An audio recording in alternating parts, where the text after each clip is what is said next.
2023 City of Portland Planning Commission meeting. I am the chair, Mary Rain O'Mara. I'm joined in person with Commissioner Lang, Commissioner Routh, and virtually Vice Chair Thompson and Vice Chair Pouncil.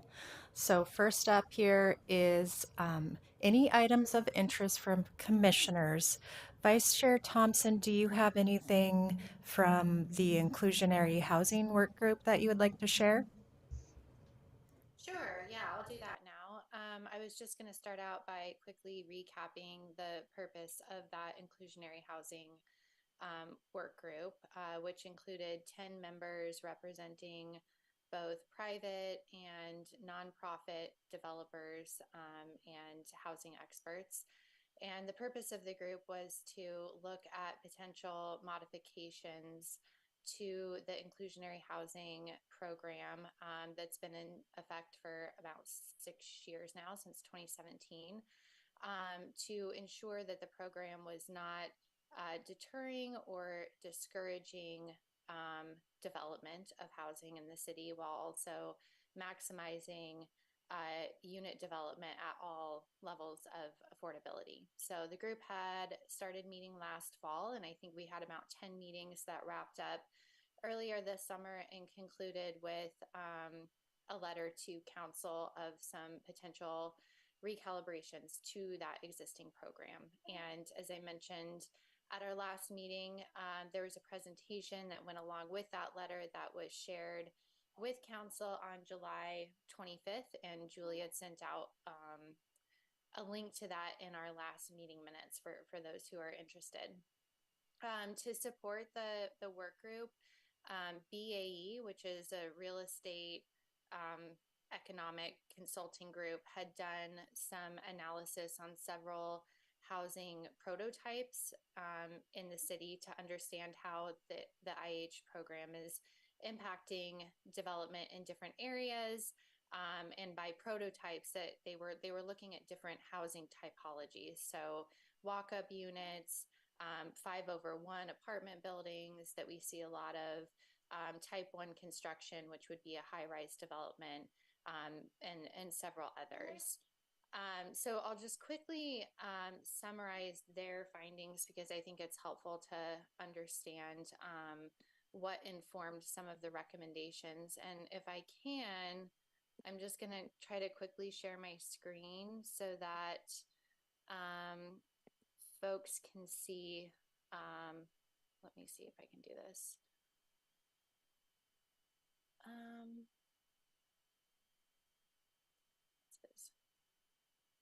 Sorry, I'm like being asked to like click through a number of things here. Um, Hey, Erica, I can bring it up if you are having trouble with okay, it. that would be great. Yeah, it's basically the City of Portland opportunity map. And BAE looked at how the inclusionary housing, thank you so much, how the inclusionary housing program was impacting development in three different zones. The first zone is the central city, which you can see highlighted here in blue.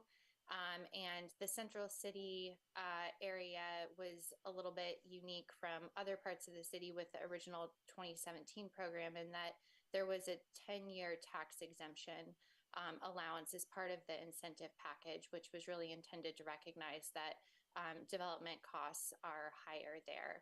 So that was one geographic zone or area. And then the other one that they looked at was areas outside the central city that are still relatively high cost. So other parts that are shaded like zone 5 or 4, I think basically close in east side, some parts of southwest, where it's not in the central city. So those zones did not have that 10-year tax exemption, but development costs are still relatively high there. And then the third zone was in areas that are, relatively speaking, lower cost to development, such as East Portland. And so what they found was that in the central city zone, the current IH incentives are adequate to offset the additional costs of compliance with the IH program. And again, that's largely due to the fact that there's been a 10-year property tax exemption. They found that in areas that are still relatively high cost to develop, but outside the central city, the current inclusionary housing incentives are not adequate to offset the program costs or the costs of compliance, meaning that in those areas, inclusionary housing could be more or less a direct deterrent to development in those areas. And then in the third zone, which is the relatively lower cost areas to develop, they found that we're actually over incentivizing development in those areas because the naturally occurring rents in those areas are basically aligned or close to the 80% AMI or average median income that creates that benchmark for the inclusionary housing program. So I just wanted to share a little bit of that context because one of the main categories of recommendations to City Council out of the work group was to look at expanding that 10-year tax exemption to development outside of the central city. But to do so for projects that are providing affordability at the 60% level. So that provides units that are more deeply affordable, but also recognizes that there are higher costs to development outside just the central city. When BAE presented this to City Council and in a lot of the discussions that we had with the work group, they were pretty careful to point out that they looked at inclusionary housing specifically for this. There are obviously many other factors that create or inform the feasibility of developing beyond just inclusionary housing. Other things about the permitting environment and other zoning and regulatory requirements. So it's not that they're saying like it's feasible, full stop to develop in the central city or in the lower cost areas, but just that the inclusionary housing program is not currently a deterrent there. So the recommendations from the work group were in two main buckets, and the first one I just described, which was basically encouraging City Council to look at expanding that tax exemption outside just the central city for the 60% AMI units. And then the second set of recommendations kind of fall under this umbrella of program administration and design standards, which were originally intended to ensure that the inclusionary housing units in a given development are reasonably equivalent to the units, the market rate units in that development. And there are still really important equity considerations and aspects to that goal or that objective. But the general consensus of the work group was that the requirements were too rigid, making compliance unnecessarily costly.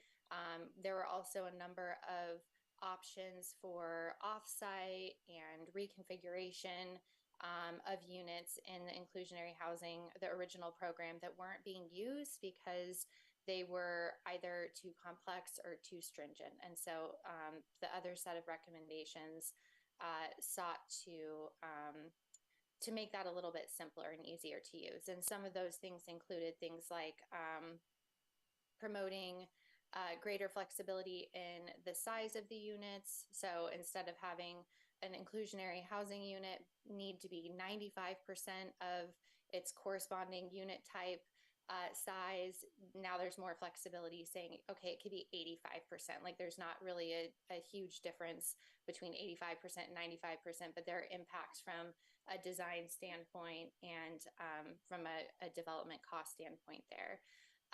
There were also a set of recommendations that were intended to streamline the on-site unit reconfiguration. And I do, if anybody hears something in the background here, I'm home with a baby today, and she has got her first round of immunizations last night and is a little cranky about it, but we're doing okay. And so sorry about that. The other set of recommendations was around reorganizing the offset option to basically align the inclusion rates for 20% of the units at 60% of that median income for all offsite options applicable to both new construction and existing buildings, to also increase the area that you could expand to in the offsite option from a half a mile to 2 miles. Again, giving folks more flexibility. So there's a lot of details and nuance, and I've just given a couple examples, but I know that we need to keep moving on in the agenda. So hopefully that is helpful on providing a little bit of an update at what we looked at. There is a whole inclusionary housing calibration study section of the website that provides all of the presentations and includes the final letter to council if people are interested in revisiting this in a little bit more detail, or feel free to reach out. So thanks for the time, and I'll go ahead and leave it there. Thank you so much, Commissioner, or Vice Chair Thompson, I should say. Has that work group then concluded?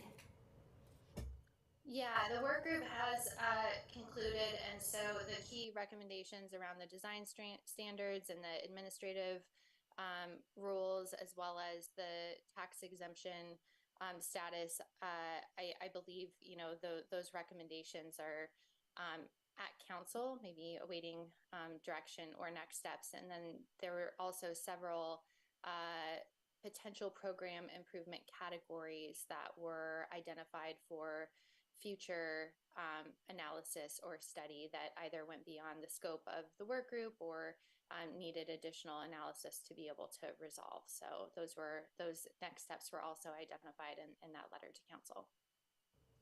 Thank you. Really appreciate your update and your participation, representation on behalf of the commission on that work group.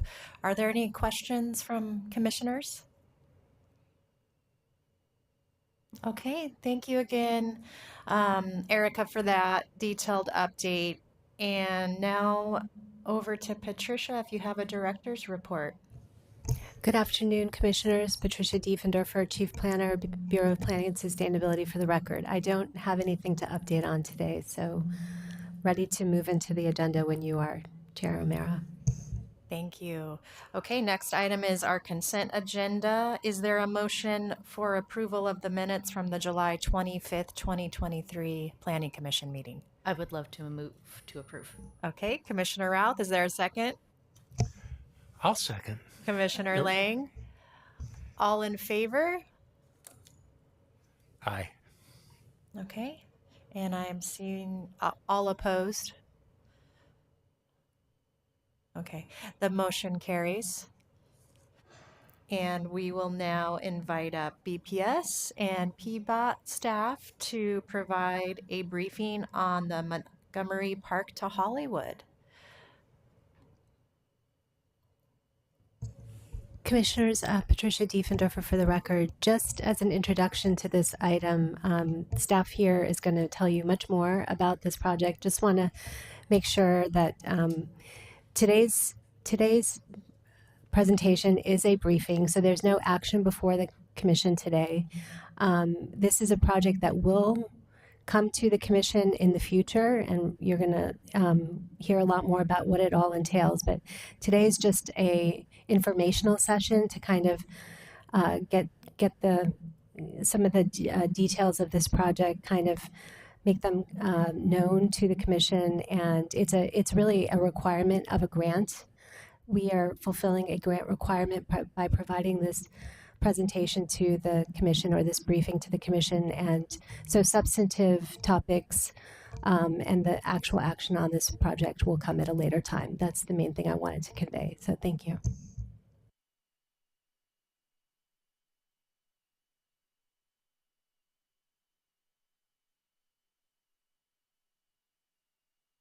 Yeah.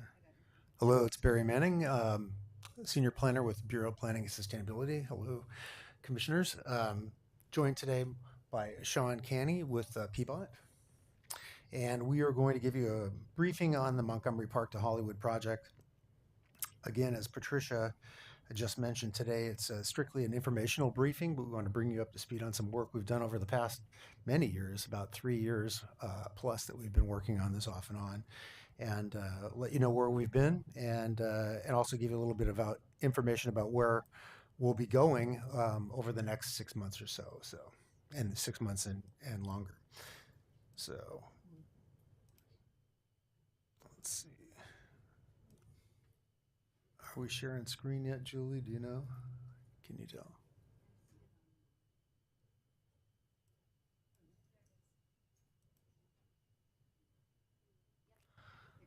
Great. So again, Barry Manning with Sean Canny here, may be joined by Mauricio Leclerc, also with Peabody, and Patricia Diefendorfer, who is also working on this project, may join in as well. So it could be a joint presentation here. So let's get underway. So again, this is an informational presentation about the project to date. Bureau of Planning and Sustainability, you'll talk a little bit about the land use and transit-oriented development process that we've gone through. Peabody's going to talk a little bit in more detail about the transportation aspects of the project and the streetcar planning process. We're not taking any public testimony today. And again, we expect to return to the Planning Commission in the coming months with an updated proposed draft, which is the draft that you all would consider at a joint Planning and Design Commission public hearing where we take public testimony and get into more detail about the project. So that's an upcoming action item. So a little bit about the Montgomery Park to Hollywood project. It's a transit and land use development strategy is the name of the grant that we were working on it, and it assessed opportunities, costs, feasibility, and interest in high quality transit investments and transit supportive land use changes in areas of Northwest and inner Northeast Portland. It really did focus primarily on streetcar as an option there, but Sean will talk a little bit about some of the other options that were considered primarily in Northwest. And this next slide shows the two study areas we focused on. It was a collaboration between BPS and PBOT, funded by an FTA, Federal Transit Administration planning grant that was administered by Metro, and we did the project in partnership with Metro. And again, it explored potential future transit extensions to serve the Montgomery Park area in Northwest Portland, and I'm going to outline that with my mouse. As well as opportunities to reach the Hollywood Town Center in Northeast Portland. There was different level of emphasis in these two different areas. In the Northwest study area, which had the greater degree of emphasis, we were looking at opportunities for near-term transit investment and considering land use changes that could support the creation of new housing and jobs in the area around Montgomery Park and on the alignment. On the east side, we were doing more of a preliminary assessment of opportunities along 3 different routes to reach Hollywood. A route along Broadway Weidler, a route along Northeast Sandy Boulevard, and then one along a kind of a hybrid that stretched from the Convention Center area along Irving Street out to Sandy Boulevard and then eventually getting to the Hollywood district. But again, the Northwest portion of the study garnered probably 75% of the effort that we put into the project and about 25% of the effort looking at the alternatives to get to Hollywood, which was seen as a much longer term effort. We started off the project with some planning goals. These are not uncommon goals to many of our projects, but really supporting the 2035 comp plan, climate action plan, and climate emergency goals, which are myriad, and we'll talk a little bit about some of those goals and policies in a second. A goal to focus growth, housing and jobs and services in centers and corridors, which is a common goal of many of our planning efforts. Increasing opportunities for employment and housing along both of those corridors, improving access to affordable housing and middle wage jobs through transit or multimodal options. And then importantly, one of the planning goals was to advance equitable, sustainable outcomes. The planning grant that we received from Metro and the FTA really emphasized equitable development outcomes as part of this project, and I'll talk a little bit more about that as we move through the process. And as part of our outreach, ensuring that underserved communities have an opportunity to meaningfully participate in the planning process and benefit from project outcomes. And I'll talk a little bit more about those in just a moment. So I mentioned policy considerations. This unreadable slide is just there to show you that there are myriad policy considerations that we're considering as part of this project, ranging from our desire to emphasize growth in centers and corridors, emphasizing equitable development, considering opportunities for housing potential, but also, on the other hand, looking at land supply for industrial development and middle wage jobs producing areas. So really looking at the balance of all of these policies, these and more, as part of our planning breadth of planning policy considerations. And we're still working towards balancing these policies, and we'll be talking about that more as we come back to you and present the proposed plan. Again, wanted to emphasize again that this project was partially funded by a FTA grant, a Federal Transit Administration grant administered by Metro. It had 10 essential tasks and milestones. I've listed those here. We've gone through many of them. We've developed the community engagement plan. We've done existing conditions reports for land use and transportation. We've done urban design analysis and created concepts. That was through some consultant work that was funded by the grant. We've done equitable development work that was funded by the grant. We've developed land use and we've done land use analysis and developed recommendations. We'll talk more about those. Those are in the form of our discussion draft and then our upcoming proposed draft, which will be after this project. And there's also been transportation planning analysis and recommendations, and Sean's going to talk a little bit about those. And we're at the last step in this list of tasks and milestones today, which is a planning commission briefing, and that's why we're here with you today, to bring closure to the grant. And this is just a sampling of some of the reports that we have developed and submitted to Metro. Just a snapshot of just the covers of these reports, just to show you that we have produced that work. Those are appendices to the discussion draft in many cases, and there will be appendices to the rest of the work that we do as well. Want to talk a little bit about some of the community engagement we've done before I get into what the MP2H is considered. We did quite a bit of community engagement. It was interesting time to do community engagement. This project got started right before the pandemic and continued in earnest during the pandemic, and then is continuing as we emerge out of it. So a lot of our communication was and community engagement was done in the early stages of the virtual environment, but we did do quite a bit.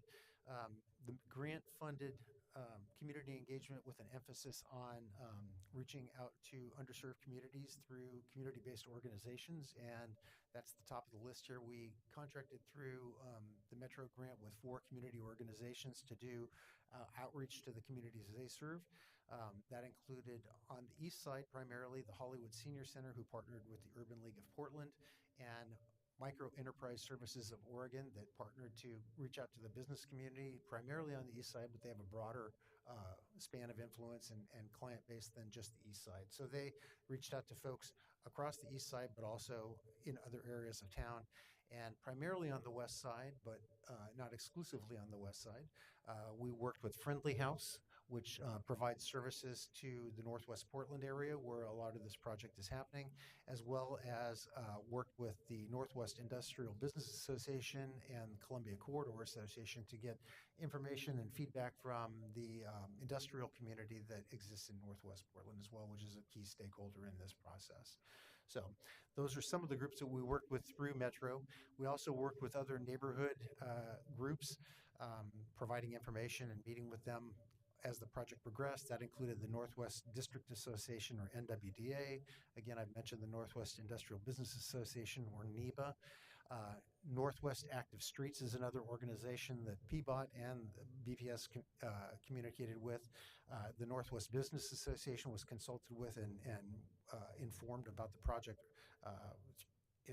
particularly in the early stages of the project. And we also met with East Side neighborhood associations and some business associations to talk about the efforts on the East Side as well. That included Irvington, Hollywood, Grant Park, neighborhood associations on the East Side. We also, as part of the process, did quite a bit of public open houses and gathered feedback through those mechanisms. We did a kickoff open house in March of 2020 in person right before everything changed.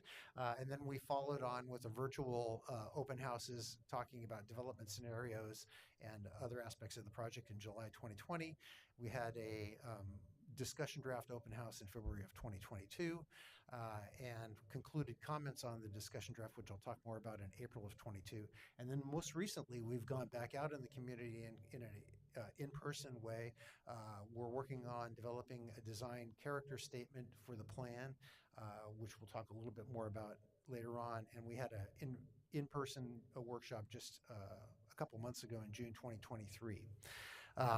We did engage on the west side, which again, we did more in-depth work on with a project working group that was composed of representatives around the Northwest area, as well as representatives from the community-based organizations that we contracted with through the FTA grant. But that included about 16 members initially, and shrunk a little bit due to movement over time, but that included neighborhood contacts, business association contacts, and other community contacts in the business community and other aspects of Northwest interest groups. And we had 8 meetings with that group over 2020 and 2021, and they were very instrumental in helping shape the direction of the proposal in Northwest Portland. And then finally, other community outreach. Most recently, we've met with some additional community groups, some that were very interested in the legacy of York, who was a enslaved member of the Lewis and Clark expedition, for whom Northwest York Street is now named, and other key property owners in that area. So we've continued community engagement over the last year. So now I'm going to jump into the objectives of the East Side, and then we'll talk more about the Northwest study objectives. Again, the East Side was focused on getting to Hollywood, which is out here. And we looked at 3 different routes I mentioned earlier: Broadway Weidler, Sandy Boulevard, and then one that split the difference going out Irving and connecting to Sandy Boulevard. And really the objective here was to evaluate development opportunities on these 3 routes, with the idea of identifying, a potential alignment for further study for future streetcar and transit investment and development. So we really worked with the consultant team that did some urban design work and looked at the zoning in place and considered opportunities for change in these areas, and also a economics consultant that we worked on both on the west side and the east side that looked at and developed models for development potential along these different alignments, as well as in the Northwest, which we'll talk about in more detail, to understand what the development potential was on these different alignments, to tell us which one might make more sense to pursue if we wanted to do more detailed transit planning. And what we found was on alignment 1, which was Northeast Sandy Boulevard, this one had the best opportunity for housing potential, due in part to its extensive mixed use and multi-dwelling zoning that's in place now. And you can see the purple and the darker blue colors along that alignment are very intense CM3 zoning and RH, what used to be RH and now RM4 zoning along Sandy Boulevard, which gives a lot of opportunity for development along that corridor. It also intersects with the central east side area, where we have central employment zoning as well that supports quite a bit of development potential along that alignment. Alignment 2, which was the hybrid along Irving connecting out to Sandy, really had the highest employment opportunity, was what we found there, but it also had a fair amount of housing potential on that site, on that alignment as well. And that's, you can see again, we have the dark purple and blue colors that indicate either high opportunity or high intensity commercial mixed use zoning or high intensity residential zoning. But also this alignment captured a big area around the convention center that also has very intense central commercial zoning. And then alignment 3, which went out Broadway Weidler, had the lowest potential for housing, due in part to the fact that it has lower density zoning, primarily in the north. You can see there's more area of yellow, which indicates a lower intensity single dwelling type of zoning, and historic districts along the north, which limit some development potential.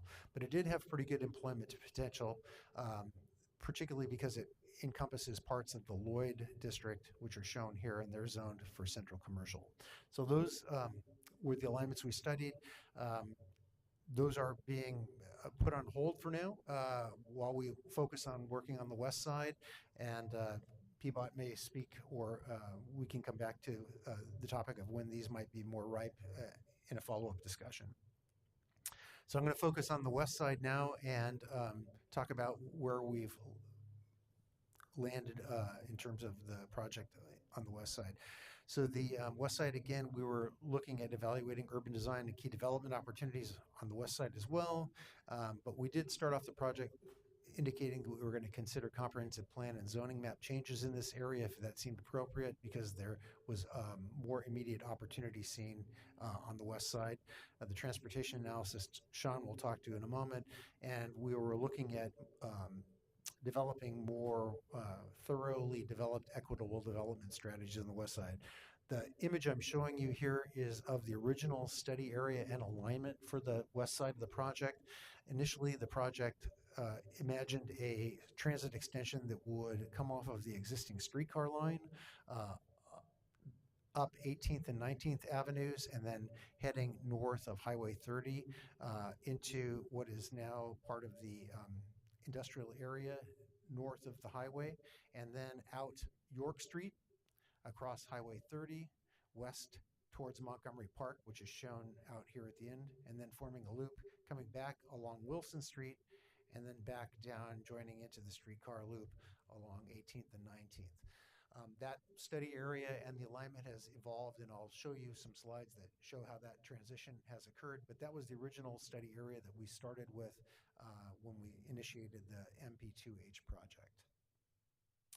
So why plan for and study the Northwest area? There's a real opportunity here to increase housing choices and supply in this area, including affordable housing in what could become an opportunity, which is an opportunity-rich area, and could become a very low-carbon neighborhood.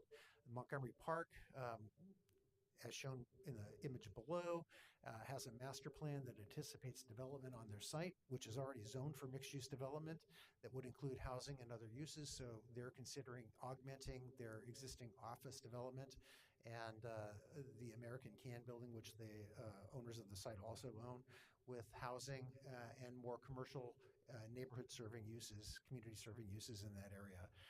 And then the former ESCO site, which is shown on the top photo, was a former ESCO steel mill, which is now moved and is a vacant site, purchased recently by a consortium of local property owners, and it's awaiting redevelopment.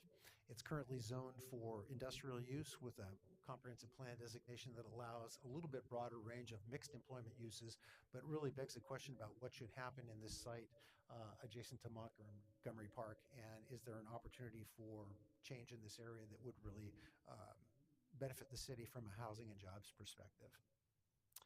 So as part of the process to explore those questions, we looked at initially three different development scenarios in the area.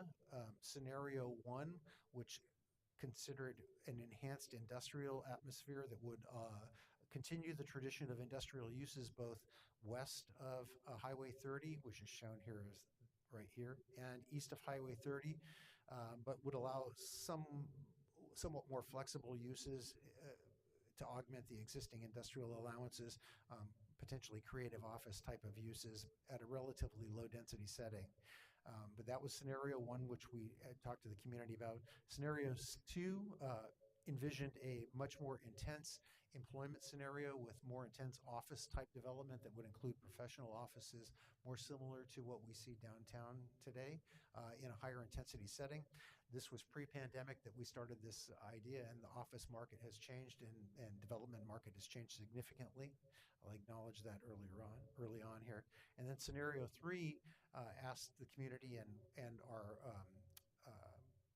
our groups about the potential for a mixed-use scenario, which imagined a mix of housing, jobs, and other types of uses both west and east of Highway 30, and buffered from the industrial area to the north by a kind of a transition area that's shown in blue here. The result of that public feedback was we heard strong support for maintaining industrial uses and the need for industrial land in Portland. We also heard strong support for mixed use, considering the opportunity in this area.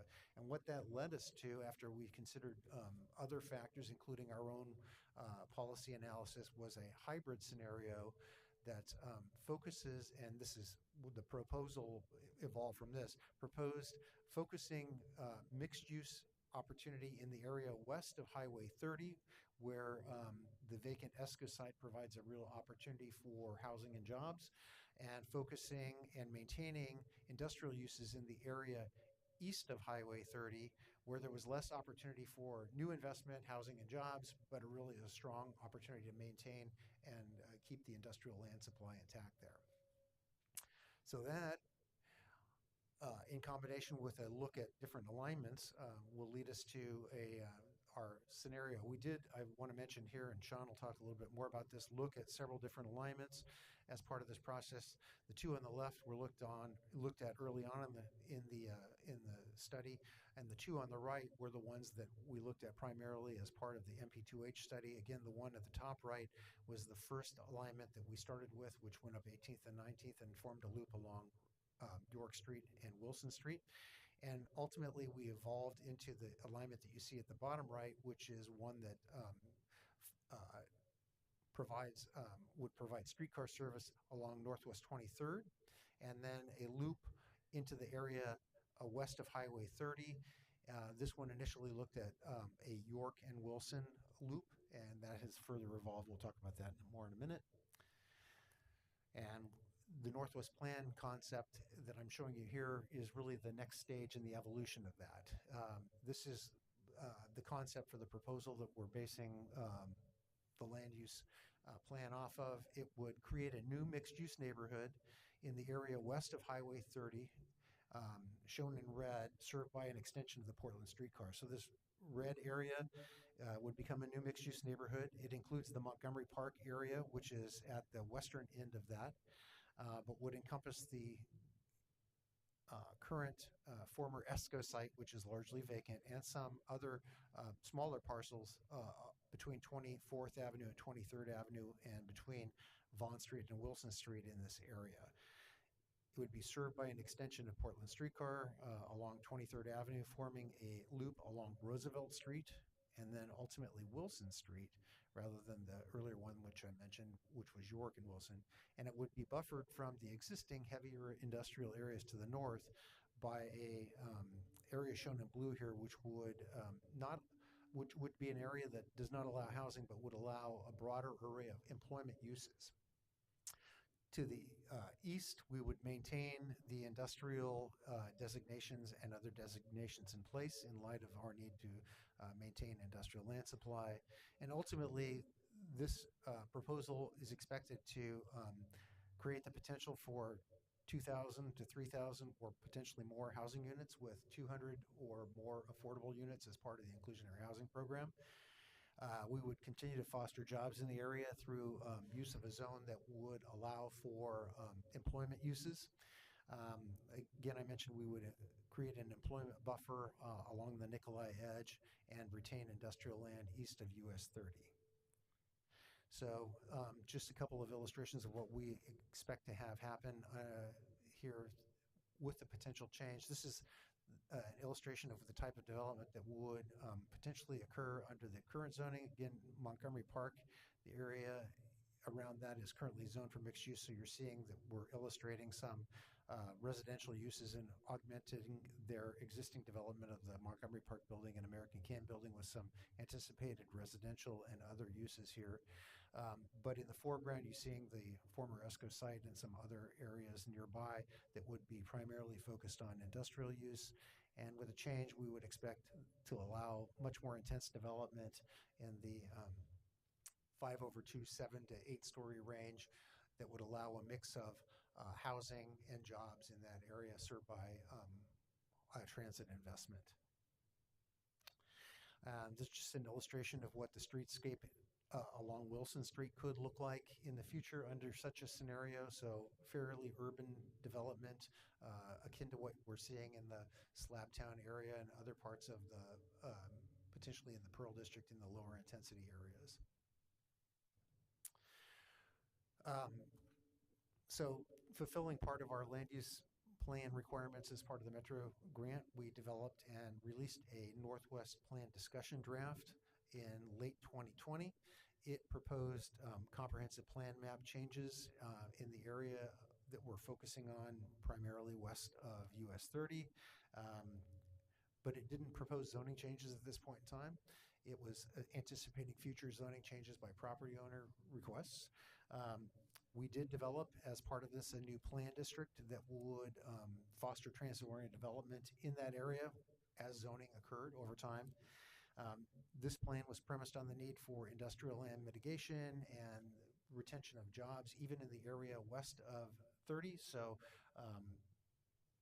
And it also was premised on the idea of creating a follow-up plan with public benefits that we would like to achieve as part of the public policy changes and investment that might occur in this area. It was accompanied by a transportation plan Sean's going to talk about. And so when we released the discussion draft, we sent about 3,000 courtesy notices out to nearby neighbors and property owners, letting them know that this is being considered, and released the discussion draft and took public comments through April of 2022. Public comments on this varied broadly, with many in support and many opposed, and then the gamut in between, asking for specific things. So we've been working through those comments, and the forthcoming plan is responding to the feedback and new information we've received on that. Again, we'll be coming back to you in a few months with that in more detail. I mentioned earlier implementation, so I won't dwell on this slide, but again, the discussion draft only proposed comprehensive plan map changes. We did develop a new plan district with those transit-oriented development standards in anticipation of zoning changes that would come later through quasi-judicial or site-by-site property owner-initiated requests. We did anticipate that a public-private benefits agreement would be developed as part of this, and we'll talk a little bit more about progress on that in the next couple of slides, and that streetcar and transportation planning follow-up work would continue, and Sean will talk a little bit more about that. Again, just following up on the discussion draft, this was the map that was proposed for the comprehensive plan map changes. It really focused on the area of the former ESCO site. Areas that were zoned and comprehensive plan for mixed employment would transition to central employment, and a small area between 24th and 23rd would transition from an industrial sanctuary to central employment to support mixed-use development along the streetcar. I mentioned we had transit-oriented development standards proposed through a zoning plan district, and this is just a list of some of the things that we would typically apply: active ground floor use areas, urban green features to address urban heat island effects and provide more greening in the district, on-site open areas to serve residential uses. We would apply the design overlay zone, and we are pursuing a character statement to help implement that. Transportation demand management features and some parking regulations in light of the fact that this will be a very urban district. And we also sought public benefits, as I mentioned earlier on.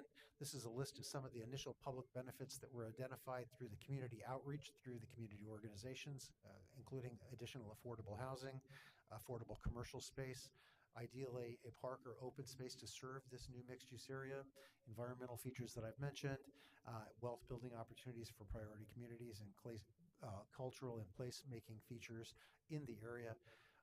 But it also included the need to continue to move forward on other key components, such as the industrial land and jobs options here, as well as new local streets and streetcar funding opportunities.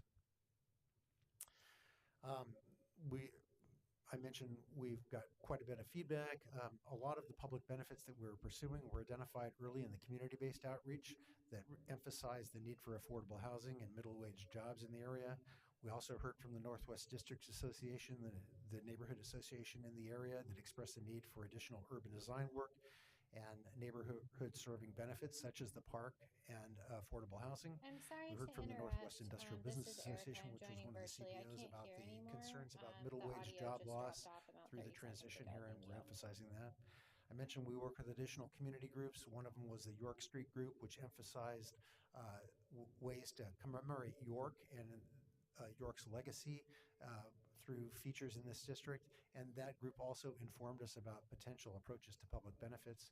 And then I mentioned earlier that the discussion draft, we heard a range of comments, both pro and con and specific, we are continuing to work through those and work with folks through the planning process to resolve some of those issues and move that forward.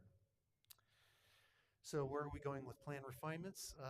As a result of all that comment, all that feedback, and where we've been, we expect to see in the plan that would be coming to you in the coming months a greater emphasis on jobs in the plan area as a way to mitigate the changes in industrial and employment land that we're considering. We would be considering comprehensive plan and zoning map changes to implement the plan and move that forward. Some of the job provisions will be implemented through the zoning map changes.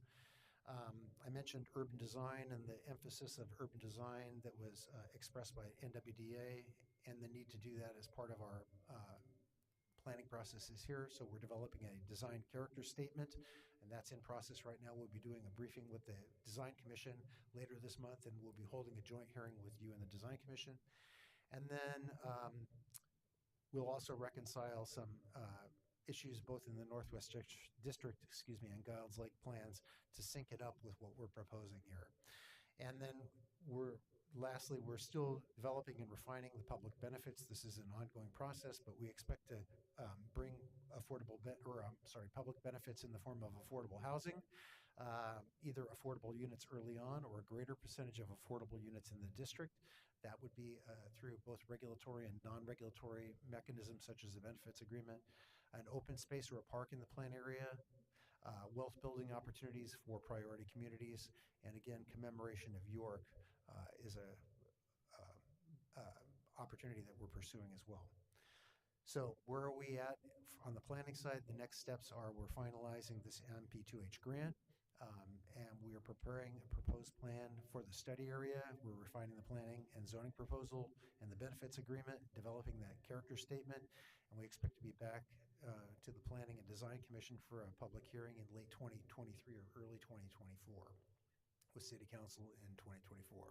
So with that, I'm going to turn it over to Sean, who will talk a bit about the transportation piece. Thank you, Barry. Good afternoon, Commissioners. My name is Sean Canny. I'm a city transportation planner with PBOT, here to discuss the draft Montgomery Park Area Transportation Plan, which was developed in tandem with the MP2H process and as complement to the MP2H Northwest Plan draft. Go ahead. The draft Montgomery Park Area Transportation Plan includes recommendations for multimodal transportation design based on the proposed preferred alignment for the streetcar, as well as based on adopted policy, traffic analysis, and public engagement. It considers local streets to regional connections and also overviews new street and street standards. It does make recommendations to update the TSP with new street classifications on new streets and some existing streets within the study area, and it does overview some potential implementation strategies as well. This spring and summer, we've been conducting a new round of community engagement for the project. Since those discussion drafts came out in December 2021, we wanted to reintroduce the streetcar elements and get feedback on the project through various means, while we as the project team work towards a locally preferred alternative, or LPA, for the project. So we've had meetings with neighborhood stakeholder groups again. We conducted an online open house as well as attended a few in-person open houses through some different organizations. We sent out mailers to everyone within a 1/3 mile of the proposed alignments, which is over 7,000 addresses. We've also done some canvassing, and we're still in the process of developing a little bit more equity-focused engagement for the summer and fall. In addition to the comprehensive plan, the transportation system plan, other citywide modal plans in the Northwest District Plan, other plans informed the Montgomery Park Area Transportation Plan. Those include the 2009 Portland Streetcar System Concept Plan, Northwest in Motion, which is a short-term implementation strategy plan for active transportation improvements in Northwest Portland, the Gills Lake Industrial Sanctuary Plan, and then as well as coordinating with the Montgomery Park Master Plan, which is a private plan but does have some aligned goals with this plan. And we are trying to coordinate, of course, to ensure that we can plan for the expected increase in trips as that area develops. As I said previously, the Montgomery Park Area Transportation Plan is organized around connections. It considers multimodal connections within the district, key connections to neighboring areas, as well as regional connections for broader movement as well.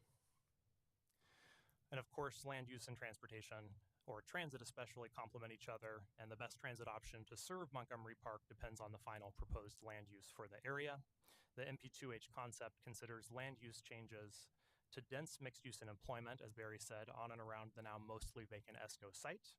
Through transit alternatives evaluation, the project team decided that streetcar is the best mass transit option to serve Montgomery Park. Why streetcar? Well, for several reasons. It is the highest capacity transit mode, it is a climate-friendly transportation option, and it can help reduce drive-alone trips as the area develops. It also has a proven track record of spurring dense walkable development and affordable housing development. Streetcar riders are also more diverse than Portlanders as a whole, and the streetcar can leverage various potential funding sources towards its development. So it can help us achieve our equity goals and our climate goals, as well as our mode shift goals. The streetcar is proposed, as Barry said, to run two ways on Northwest 23rd Avenue and shared general purpose travel lanes, with parking maintained on both sides of the street. To a one-way couplet along Northwest Roosevelt and Northwest Wilson streets. The streetcar would operate both north and southbound on Northwest 23rd Avenue, and the couplet and construction would be paired with the construction of new multimodal local streets on Northwest Roosevelt and Northwest Wilson. The project would also include a complete rebuild of Northwest 23rd Avenue from Northwest Lovejoy to Northwest Vaughan, including stormwater and accessibility upgrades. The streetcar would operate off-wire as well, limiting impacts within the tight right-of-way on 23rd and providing additional benefits of lower capital construction costs, as well as many other benefits. Here are some proposed cross-sections that are in that draft plan. Again, that streetcar is proposed to run two ways on Northwest 23rd Avenue, and then along Northwest Roosevelt and Northwest Wilson streets, where the streetcar would move on a one-way couplet. Parking would be maintained and added along one side of the street. The streetcar would share general purpose travel lane as well, and these streets would include protected bike lanes connecting to the broader bicycle network, and new street classifications would require the development of 15-foot sidewalk dedication on both sides of the street. The draft transportation plan also recommends updates to the TSP street classification for all modes and for street designs in and near the area of greatest expected growth. On this map, recommended pedestrian classifications are overviewed with the addition of a pedestrian district and the upgrading of key streets to higher pedestrian priorities for pedestrian movement. These movement maps and recommended updates have been developed for bike, transit, street design, traffic, and emergency response classifications as well.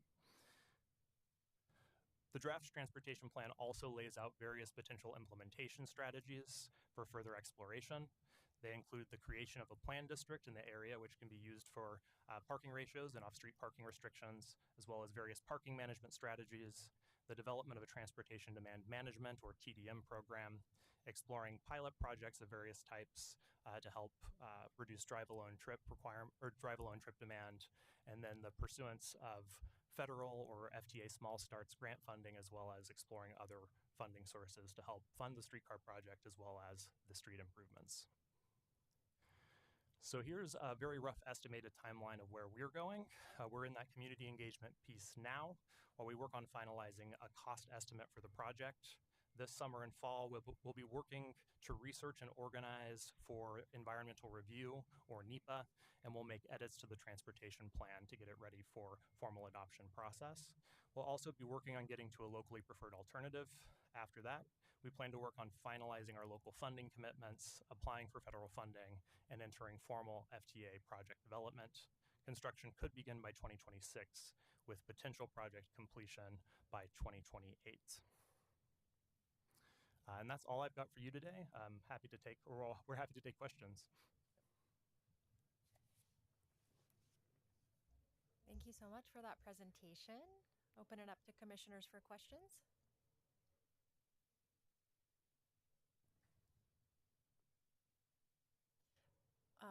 I'll jump in with one. I was curious about the reconstruction of Northwest 23rd. Is that limited to the street infrastructure, or will there be any anticipated impacts to private property, any need for eminent domain, any of those types of impacts anticipated? That's a great question. There would be no anticipated need for eminent domain. We're anticipating, as far as sidewalk widths, that we would just be waiting for the area as it redevelops over time, which could take some time. But there would be no impacts to, or very limited impacts to, any private properties at all. We're trying to limit or eliminate any possibility of that as much as possible. So it would be predominantly the right of way itself. There would be potentially some limited impacts in some areas just due to stormwater and accessibility upgrades. That would be on public property, but compared to what's there now, and that would occur whether or not the streetcar were to happen, just through the triggers that would come through the street redevelopment itself or reconstruction.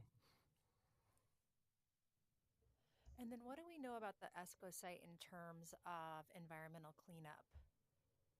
Has that work occurred to some extent? I know that's really a feature property for redevelopment under this plan. Right.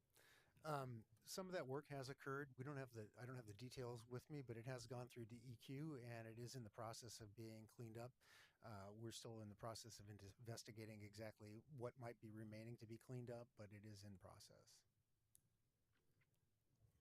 DEQ is the Department of Environmental Quality at the state level. Sorry just about to- that. Yep, That's okay. thank you. Just to clarify. Yep. Patricia Diefendorfer for the record.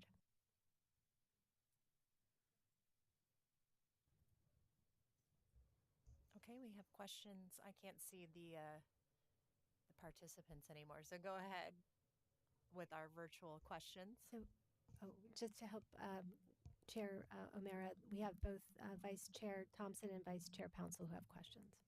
Okay, Vice Chair Thompson, go ahead, please. Okay, thank you, Sean and Barry, for your presentations. I wanted to understand a little bit better how this project is intended to be funded. Did I understand correctly that there wouldn't be like a transportation bond? It would be a combination of federal grant dollars and local funds? And if that's the case, of the local funds, is there anticipated to be a lot of private money?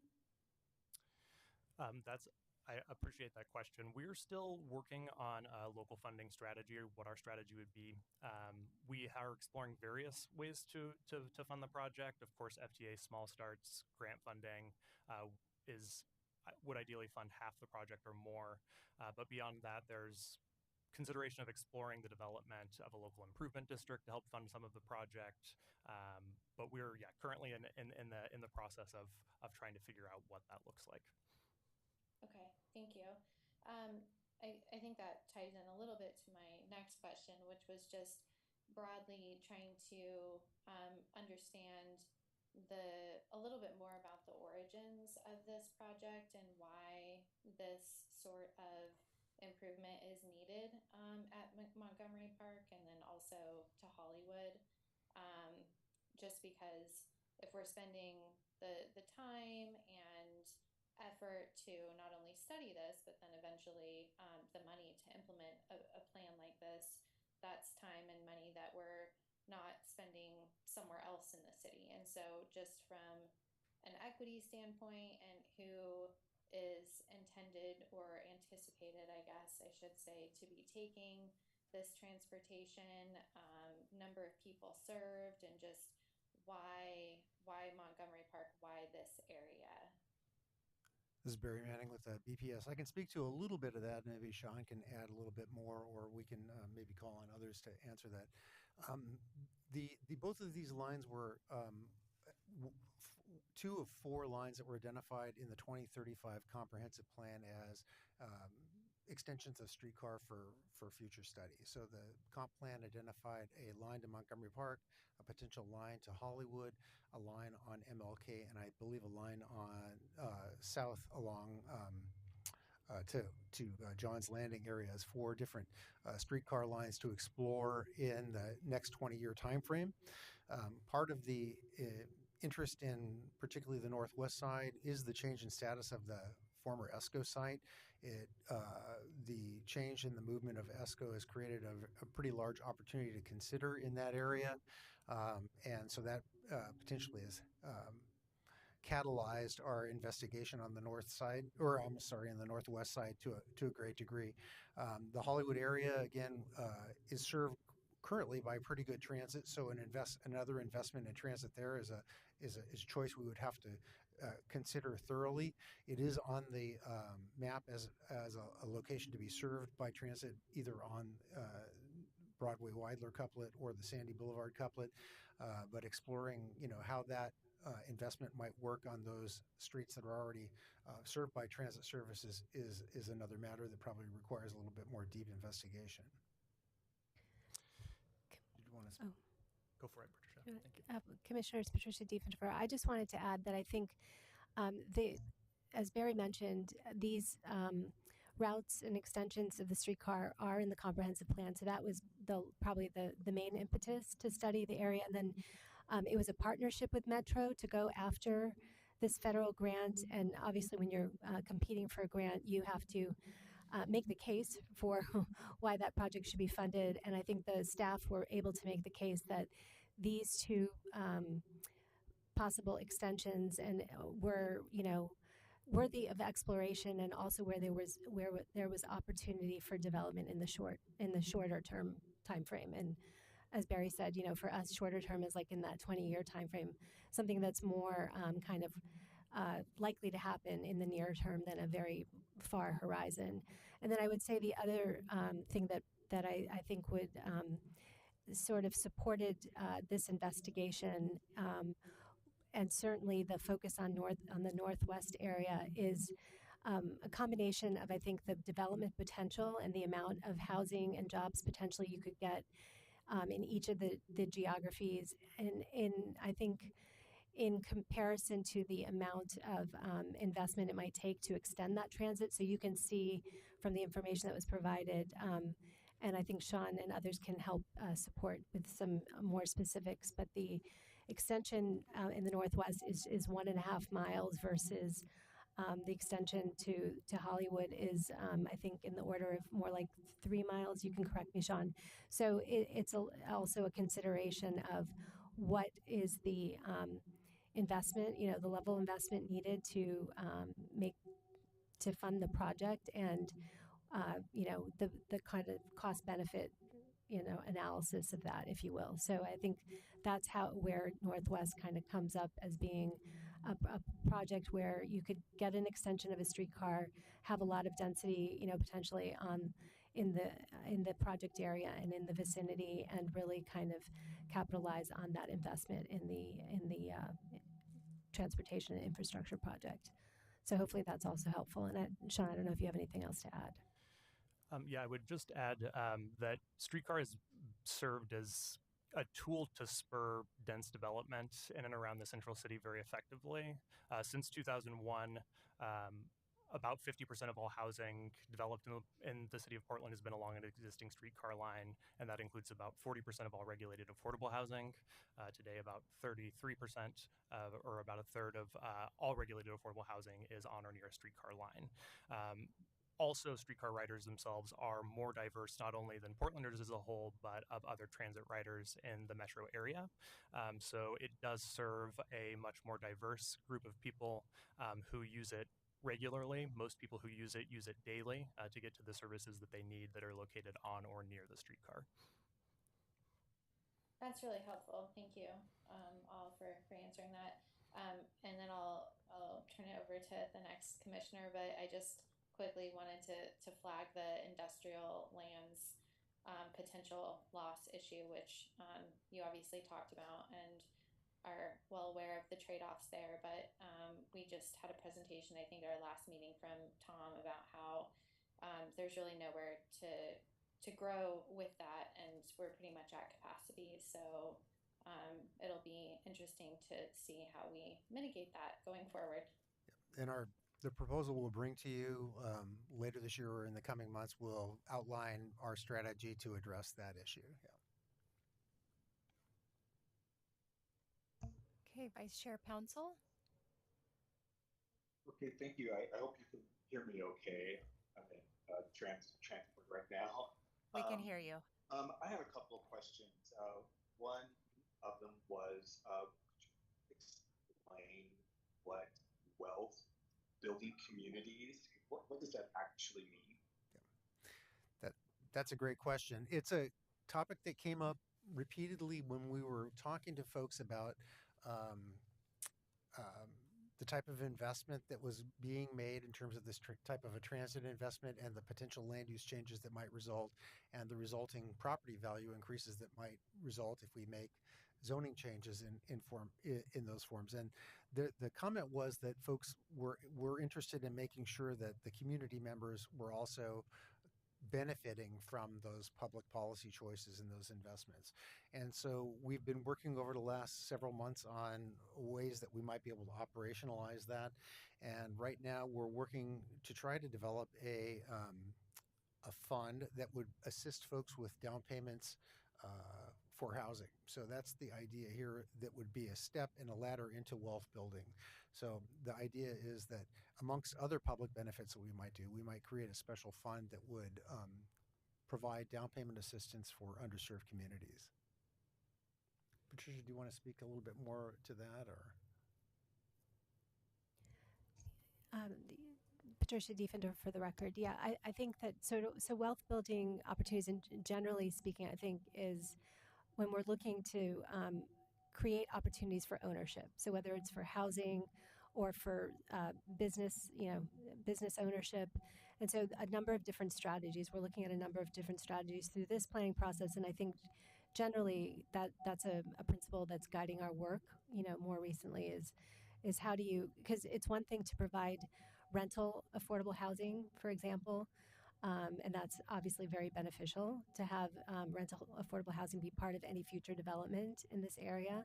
But there's also a real, I think, desire to see opportunities for people to not just rent but own and to build wealth and tenure in a place. And so that's essentially what we mean by wealth building. Thank you, Patricia. And you triggered my memory. We do have a couple of commercial opportunity provisions that we're working towards that would help in the wealth building opportunities. And we did hear about this from some of the community outreach we did through the community-based organizations. A lot of the MISO, Micro Enterprise Services of Oregon clientele talked about providing opportunities for affordable commercial space so that entrepreneurs that were less well capitalized could get in and benefit from new development and actually participate in the process and build wealth through their work and their investments in the community. So as part of the code regulations, we're proposing an affordable commercial space requirement similar to what you might have heard about as part of the West Portland Town Center process. I know many of you weren't on the Planning and Sustainability Commission when that went through, but you're probably aware of that plan, and I think we're going to hear more about it in coming meetings. That has an affordable commercial component, and we're looking at ways to extend that, and we're also looking through some of our other plan provisions, ways to incentivize affordable commercial development in the area itself. And then there's a public benefits agreement that we're developing. I alluded to that, and there may be some provisions in there about opportunities for affordable commercial ownership as an option in that as well. So we're working on three fronts through that. Okay, so my follow-up, I guess, kind of maybe statement would be that there would be some type of,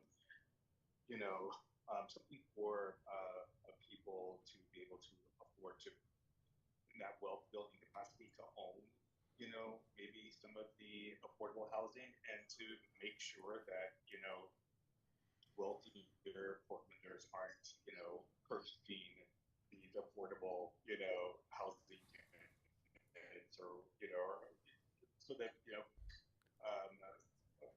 younger Portlanders would be able to have an opportunity to get into that wealth building. I didn't hear any of that. I know that you guys are still working on this, but that's something that kind of came to mind. But my second inquiry is actually about the designation of York and the ongoing recognition of that participant in the core of discovery.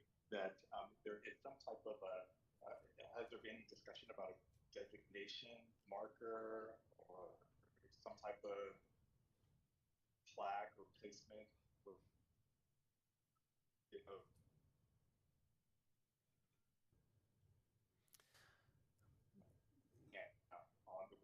River. You know, that this street is, I mean, which I'm super happy and ecstatic that the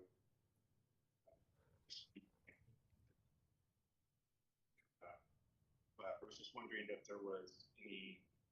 I mean, it's really far from the destination area where the core actually camped off of the bed. So I was just wondering if there was any additional, you know, follow through or investigation or site, so that people would know, you know, a little bit more history about the core and how important it was, you know, within this area of Portland. Thanks for that question. You were breaking up as that was going on, so I apologize if I did not get the entirety of. Okay. But I think I got the gist of it, which was, you know, how are we going to operationalize that celebration of York and commemoration of York? And I would honestly have to say it's still an ongoing process to figure that out. We have worked with a community group that has expressed some ideas about that. I think there's some more work to be done there. The main thing we've done is express the desire to include these issues as we think about the design of new buildings in the area or the design of public infrastructure in the area and celebration of York that way. I think you mentioned connection to the river. I lost some of the communication there, and I think that's a topic that we'd still need to investigate further. The main two connections to York in this district, and I heard you say that this is not an area where the expedition really located, but the connections here are that Northwest York Street was renamed in honor of York in the early 2000s by City Council. So there's an official proclamation that York is named for York, and so that's already existing. And the other connection to the area here is that, you know, it was the site, or it was very nearby the site of the original Lewis and Clark Centennial Exposition. So there's that connection to the whole expedition in this area. So we're trying to figure out ways to tie that all together. I think there's more work to do on that. Okay, and then thank you for that. I appreciate that, Barry. So my last question was, you know, it's kind of similar to Vice Chair. Has there been any research on how many Portlanders, how would the streetcar actually get Portlanders out of their car? Is there like a number of like how many people will be out of their car using this light rail, you know, compared to, let's say, now? I'd look towards my colleagues at PBOT to answer that one for you. Yeah, thank you for that question. As far as the streetcar goes right now, we do not have immediate ridership projections, but we just understand, of course, that offering transportation choices, as well as, I mean, it would be paired with parking management strategies as well to try to incentivize the reduced use of SOV single occupancy vehicles and drive alone trips over time as the area develops. But it's kind of a longer term strategy, I would say. But it's something that does have proof of working over time in spaces as they become more dense and more accessible, I suppose, over time. All that to say, of course, more transportation, more analysis will be done as we start to enter more formal project development in this space as well. Fantastic. Well, thank you, Sean, and very appreciate the presentation. Can I? Joined by Mauricio Leclerc with PBOT, who may have something to add on that topic. So. Just invited myself, sorry. Streetcar has a great record. It performs dramatically well in terms of ridership, as Sean has mentioned, not just commute, but daily. We have done, as part of this project, we asked Metro to do a ridership projection, and it has the results were about 3,000 daily riders. So you can calculate that in potential not out of trips, to a certain extent. But it's a significant amount. We're happy with that number, especially given the short distance of the extension line. So I think it's a very productive line. So I hope that helps. Thank you. Thank you. Any further questions? Yeah, Commissioner Lang. Yeah, for the record, Commissioner Lang. Two things. One, I should announce that I've been serving on the Portland Streetcar Board for a number of years and continue. in that role. You mentioned the Montgomery Park master plan. Is that something that will be shared with us later as you come back to us for the hearing? This is Barry Manning with the Bureau of Planning Sustainability. That's a proprietary master plan that they've done for their own site. It's been shared with us. I'm not sure how publicly it's been shared, but we can investigate that. It does anticipate housing and other types of development around to complement the Montgomery Park building. I can share that with you. Yeah. It anticipates, a number of housing units being built. Will they be seeking a zoning change then too? They're zoning on a portion of their site which houses the existing Montgomery Park office building, which is by the way, a very significant office building in terms of square footage in Portland. It's I'm told it's the second largest office building in Portland. It currently is in the Central Employment Zone, EX. You're going to hear EX a lot from us over the next few months. So EX, Central Employment Zone, that is a zone that is, while it's an employment zone, it allows the full range of uses, including residential, all the way through light industrial and employment type of uses. So they have zoning that facilitates housing development on the majority of their site currently, so they can move forward without action from the MP2H Northwest Plan effort, although there are some enhancements that could be made to their zoning to enhance development potential in that area as well and support streetcar. And another portion of their site does not have the opportunity for housing. It has a zone that does not allow housing, but it allows some office development. So we are considering some changes on a portion of that site, but not on the Montgomery Park office site itself. Commissioners, Patricia Diefenhofer, I would just add that we're looking at the study area collectively, right, and developing a plan district for that area. It does include the Montgomery Park site, but it includes a lot of other sites. I mean, we've mentioned Montgomery Park and ESCO, but it includes other sites. And even though what Barry's saying, of course, is true, that the portion of the site already allows a mix of uses that they could proceed with, I think they're very interested in other elements of the zoning that could allow them to, avail themselves of a wider range of uses and maybe even some additional height in some portions of the area. So it's still a beneficial.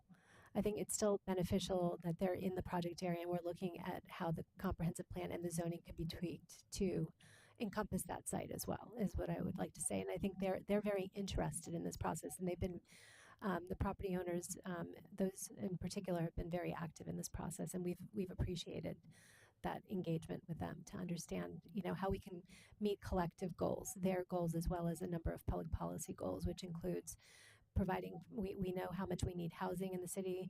We know how much, with all of the things that are going on, the macroeconomic effects and on housing development, it's going to be really great to be able to have an area where there's some real potential to develop not just market rate housing but affordable housing, and to also have jobs be a part of the mix. So we're really, as Barry mentioned, focused on trying to make sure that there's still commitments towards building non-residential square footage that could result in jobs. So we're really looking for a higher, intensity, higher density mixed use area in this, I would say, kind of, I don't know how many acres the whole area is, but, over many acres, just to say that.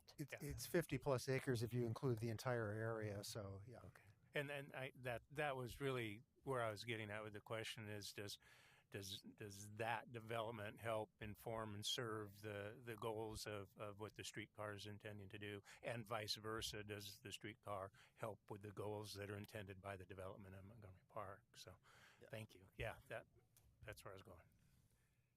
Thank you. Sure. Okay. Thank you, Chair O'Meara.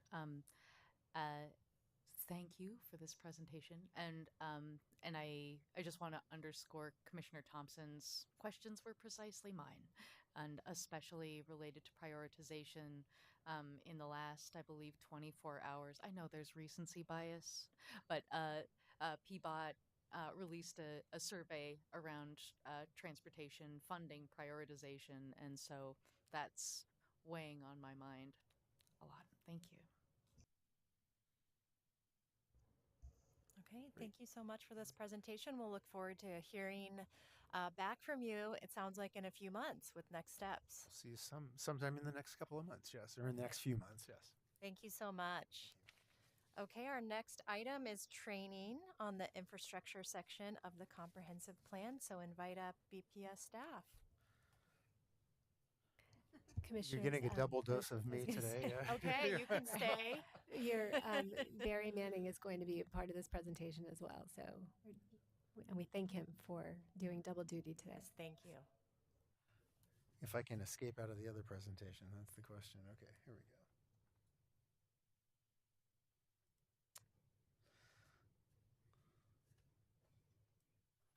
Where's that thing?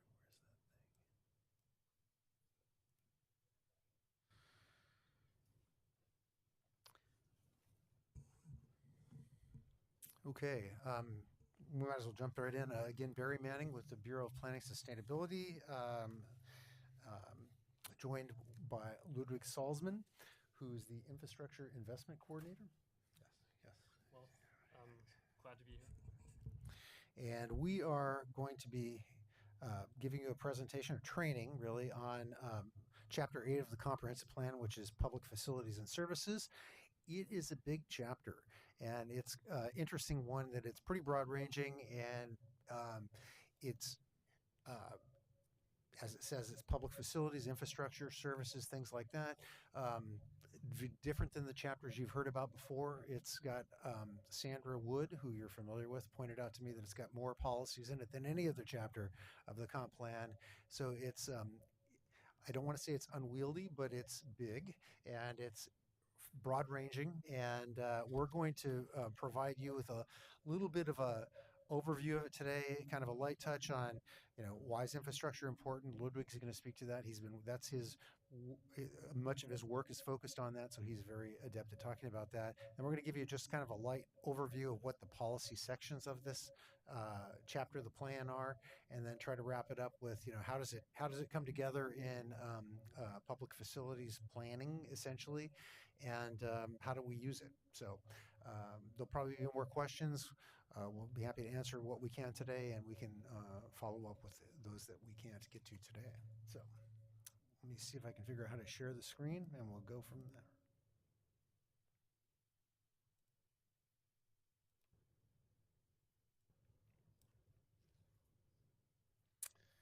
Got that far. Let's see. Okay. Are we sharing screen now? Okay.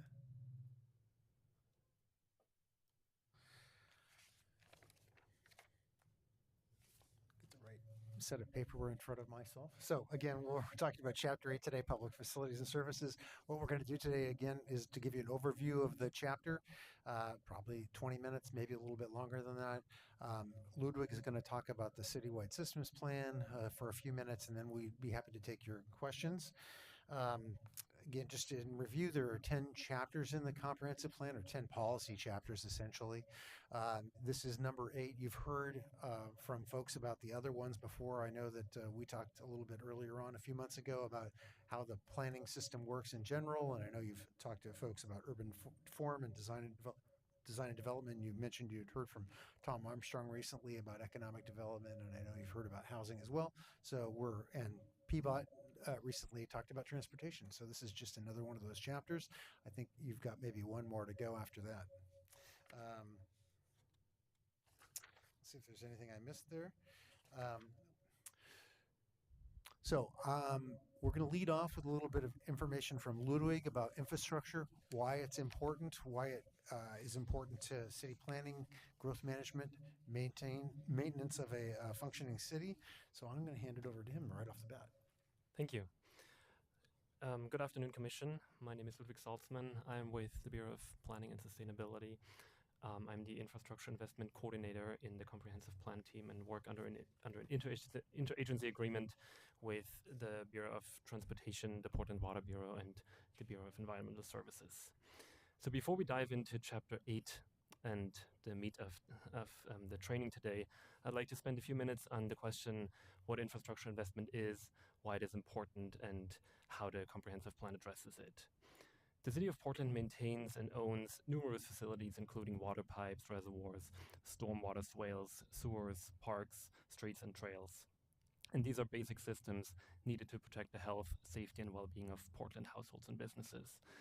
In addition, services such as broadband technology, electricity, natural gas, as well as comprehensive waste management, recycling, and composting services are essential as well. As you heard in previous sessions on housing, the city is expected to grow by 260,000 people in around 123,000 new households by 2035. And despite the comp plan stating here maintaining existing infrastructure, truly the city does not only need to maintain but also upgrade and expand existing systems to make sure to meet the needs of future and also current residents and businesses. When the city plans for infrastructure, we must consider these 3 layers that are outlined here on this slide. First, system maintenance, which means to take care of existing infrastructure so it can continue to meet community needs and work efficiently. Second, system deficiencies. Determine where systems do not meet basic levels of service and analyzing who is and who is not being served. This part also is about state and federal regulations. For example, the sewage treatment plant that is currently being under construction, or freshwater filtration systems, or when it comes to transportation infrastructure, accessibility needs. And third, future needs, which means to assess which facilities need to be upgraded, replaced, or added to avoid problems in the future in terms of service provision, but also to meet growing demand. The map you see is familiar to you and shows a measure of completeness of neighborhoods by considering access to community amenities, products, and services. The areas shown here in yellow have the highest levels of access to services and amenities, the areas shown in purple, the lowest. Now I overlay the urban design framework of centers and corridors that is also familiar to you and is our vision and guide for growth and future development in the city.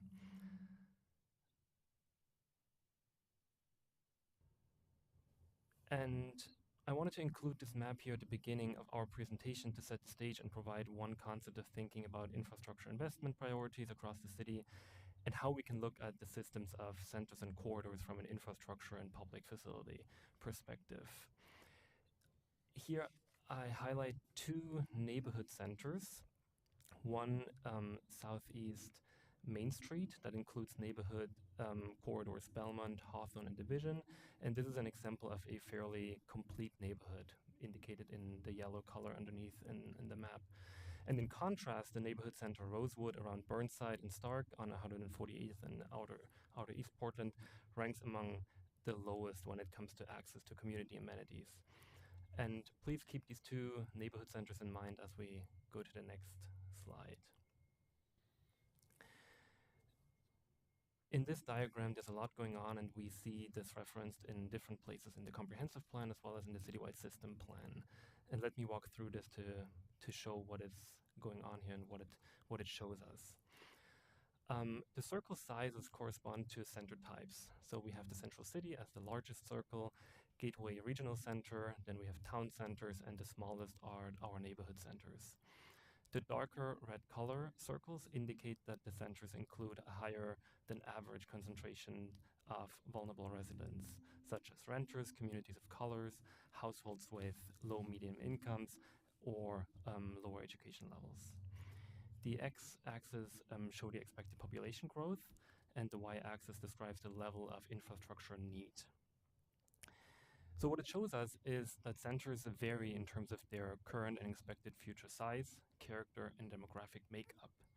And they also vary on how prepared they are in terms of physical infrastructure and facilities to be able to succeed as anchors to healthy, connected neighborhoods. The comprehensive plan supports 4 investment strategies that tailor the type of investment to the expected population of the area, infrastructure needs, and presence of people who might be vulnerable to displacement. And the diagram shows how designated centers vary according to those factors. And to make the connection to the previous slide, here are our 2 neighborhood centers that we looked at. Both are on the right side of the slide, which means they're expected to have higher population growth. However, they're on opposite sides of the spectrum in terms of infrastructure and public facility investment need. So Southeast Main Street we will invest to fill gaps in service to accommodate growth, and the Rosewood Neighborhood Center is expected to see investment to enhance the neighborhood. And with that short excursion on how we can think about infrastructure investment citywide, I'm handing it back to Barry to get us started on Chapter 8. Thanks, Ludwig. So again, we're with that introduction to infrastructure in general, we're going to jump into Chapter 8 and some of the policy areas that are in that chapter. Again, it's pretty broad. The Chapter 8 policies provide policy framework and guidance for infrastructure investments, for services, and more. So it's not just infrastructure, it's more than that we're going to be talking about. The intent of Chapter 8 is to set standards for service delivery and system expansion for a myriad of types of facilities: public rights-of-way, sanitary and stormwater systems, water, parks, etc., solid waste management, school facilities, a number of different types of service areas. The policy areas emphasize the development of facilities that serve multiple goals. We'll talk a little bit about that as we move through this. And they affirm methods of interagency coordination. I'll touch on that a little bit as well. Advance adaptive management approach to improve reliability and resilience, and provide more equitable service delivery. We'll touch on that, and also reduce risks to human and environmental health and safety. When would we consider this group of policies is one of the questions you might ask as well. Not only does it provide guidance for how the services are provided by the service providers themselves, but how would a planning commission or others consider those policy groups?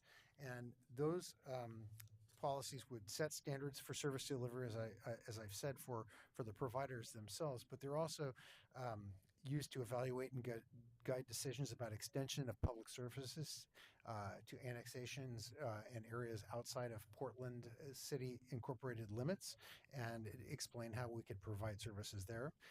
They're used in evaluation of legislative planning efforts, such as the one you're going to be hearing soon from us on Montgomery Park to Hollywood, about how those services are provided in those areas. And they're also used in evaluation of cases or quasi-judicial land use decisions when those come in, to understand how those services and facilities are available to serve development as it occurs in certain conditions. So particularly in areas where, in cases where we're changing the comprehensive plan or we're anticipating a zone change that isn't anticipated by the current zoning, we want to make sure that those services and facilities are adequate to serve that development. So these policy areas are considered as part of that kind of a land use review as well. As I mentioned earlier, it's a fairly big set of policy areas. There's 18 different policy areas, and we've divided this up for the sake of our presentation into some different ones. The first groups talk about how we coordinate and provide services. The second groups talk about public investment funding and benefits. The third groups really talk about public rights-of-way and transportation systems. You heard PBOT was here the other day to talk in depth about Chapter 9 and transportation policies. the next group from 10 to 14 really talk about city services the city typically provides, and Ludwig's going to talk about those. Those are part of the work that he does right now, as you just heard. And then 15 through 18 really talk about services and facilities that are provided not by the city that we coordinate with to provide these essential city services, and there's policy areas around those as well that talk about them. And we're going to touch on them fairly lightly just to give you a sampling of what's in those and what they're intended to do. And again, we can follow up or bring more information in future meetings if there's questions about those. I also want to mention that there's also 13 goals that are related to these policies areas that are in the chapter that kind of provide guidance for the policies. I didn't bring those today, but those are available in Chapter 8 of the Comprehensive Plan if you want to look through them. So with that, I'm just going to launch into the first group of policy areas, and we're going to go back and forth and talk about them a little bit, and then we're going to conclude with some more information about how this comes together in a public facilities type of plan. So the first topic area that I want to talk about is service provision and urbanization, and those policies in the Chapter 8 support the maintenance of an urban services boundary to coordinate planning and provision of public services within the city and areas that are also not within the city. So this map to the right shows in yellow the areas that are incorporated within the city of Portland, and these policies talk about providing services within that area, but it also talks about providing services to areas that are within the city's urban services boundary, which are shown in gray areas that are not within the city of Portland, but are urbanizable areas that are expected to become urban over time. So those include things like pockets of county land that are adjacent to the city of Portland. You might notice these areas on the south end of Portland that I'm pointing out here that are areas that are either within the city that don't have urban services yet, or outside of the city where urban services are not yet provided. So this group of policy talks about how those services should be provided to those areas and maintenance of this urban services boundary. Yes. Sorry, Wade Lang for the record. Just a quick question. I grew up in an area out east side that they called unincorporated for a long time. Is that what this is referred to as unincorporated, or is that a different term? Well, unincorporated, some of the gray areas that are shown on here are those unincorporated areas, yes, that you would refer to. Portland included a large area of unincorporated Multnomah County back in prior to the 1980s, and if you're referring to that area, it was incorporated and annexed to the city of Portland in order to provide urban services such as sewer and stormwater management services in that area, and that is largely the area east of 205. It's shown on yellow or orange on this map now because it's now incorporated into the city of Portland, but we have other areas like that on the fringes of the city that are still unincorporated pockets where eventually those areas will become part of the city of Portland as services are extended to them. Yep. Yep. This is so cool. Since we have time, I recently learned, the little white triangle, of course, the city of Maywood Park. Yes. I recently learned that they are still on a septic system. And I'm curious how, do the rest of Portland's incorporated systems just go around them?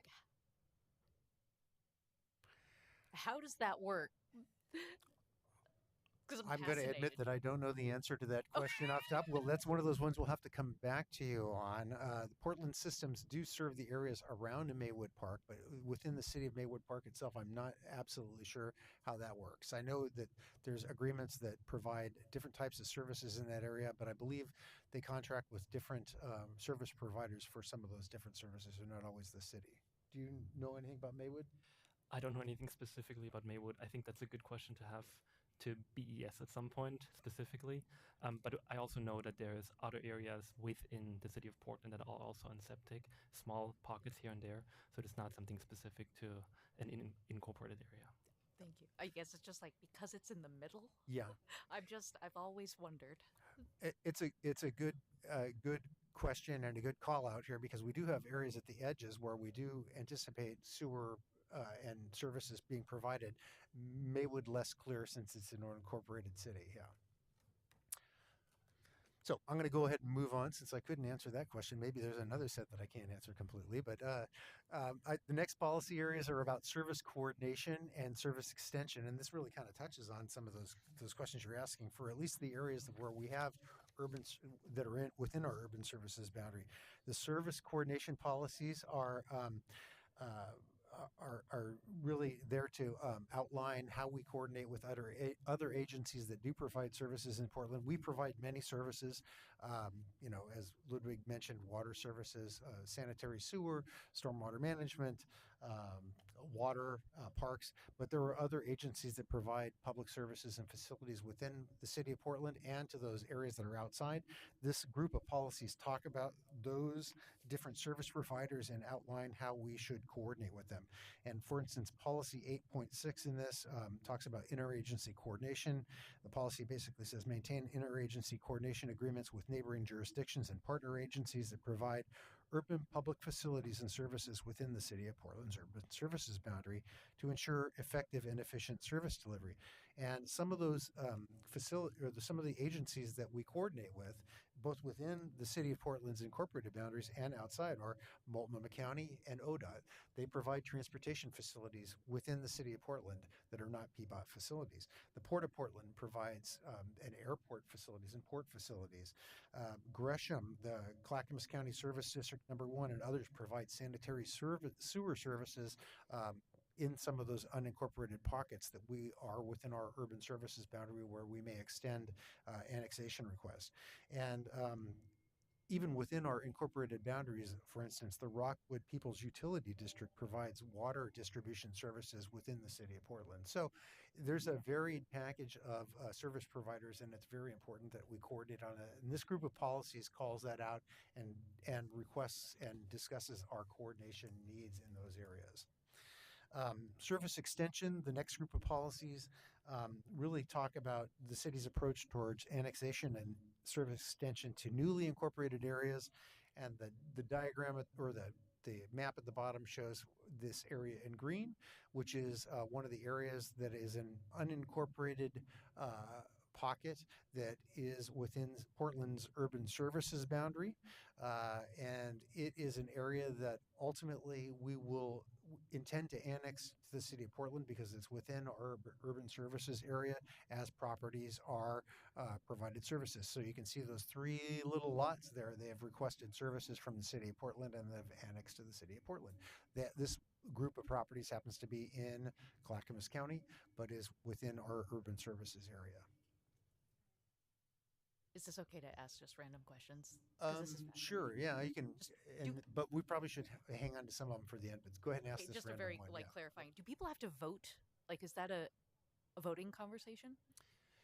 I think if they were to collectively come in, that would be a voting conversation, but I don't know the answer to that question. I know that when services are required to be extended, we have a policy within this group of policies, for instance, policy 811 that says require annexation of unincorporated urbanizable areas within the city's urban services boundary as a prerequisite to receive urban services. So if a property owner is asking for services, they're required to annex. So they're voluntarily coming into the city of Portland. We're not overtly annexing them. They're requesting those services. I'm going to go ahead and move on to the next group of policies, and I think I get to hand it back over to Ludwig for these. So, Yes, for just a second. So, next policy area, public investment, and the policies in this area guide the city to provide levels of service to meet the needs of residents and businesses now and also in the future. And just to highlight 1 or 2 of these policies here, policy 8.21, system capacity, for example, is considered to provide services at levels appropriate to land use patterns, density, and anticipated growth. That is just very important when it comes to any type of land use planning. Or policy 8.22, equitable services. And this one is interesting because it directly refers to the investment framework and the 4 investment strategies of for the city, and references the centers diagram that we see here on the right-hand side of the slide. The next policy area is funding. And the city's investments are funded through a variety of mechanisms, including taxes, user rates, fees, system development charges, and partnerships. And the policies in this section acknowledge and support cost-effective service provision, maintenance of diverse funding streams to support the public's investments, and equitable sharing of costs of investing in and maintaining facilities. And to highlight one here, policy 8.29, system development, requires private and public entities whose development contributes to the need for facility improvement or extension to bear a proportional share of the costs. Moving on, I hand it back to Barry. Thanks, Ludwig. So the next policy grouping is called public benefits, and the policies in this group support investments to improve equity, economic prosperity, human and watershed health, and resilience while minimizing negative impacts.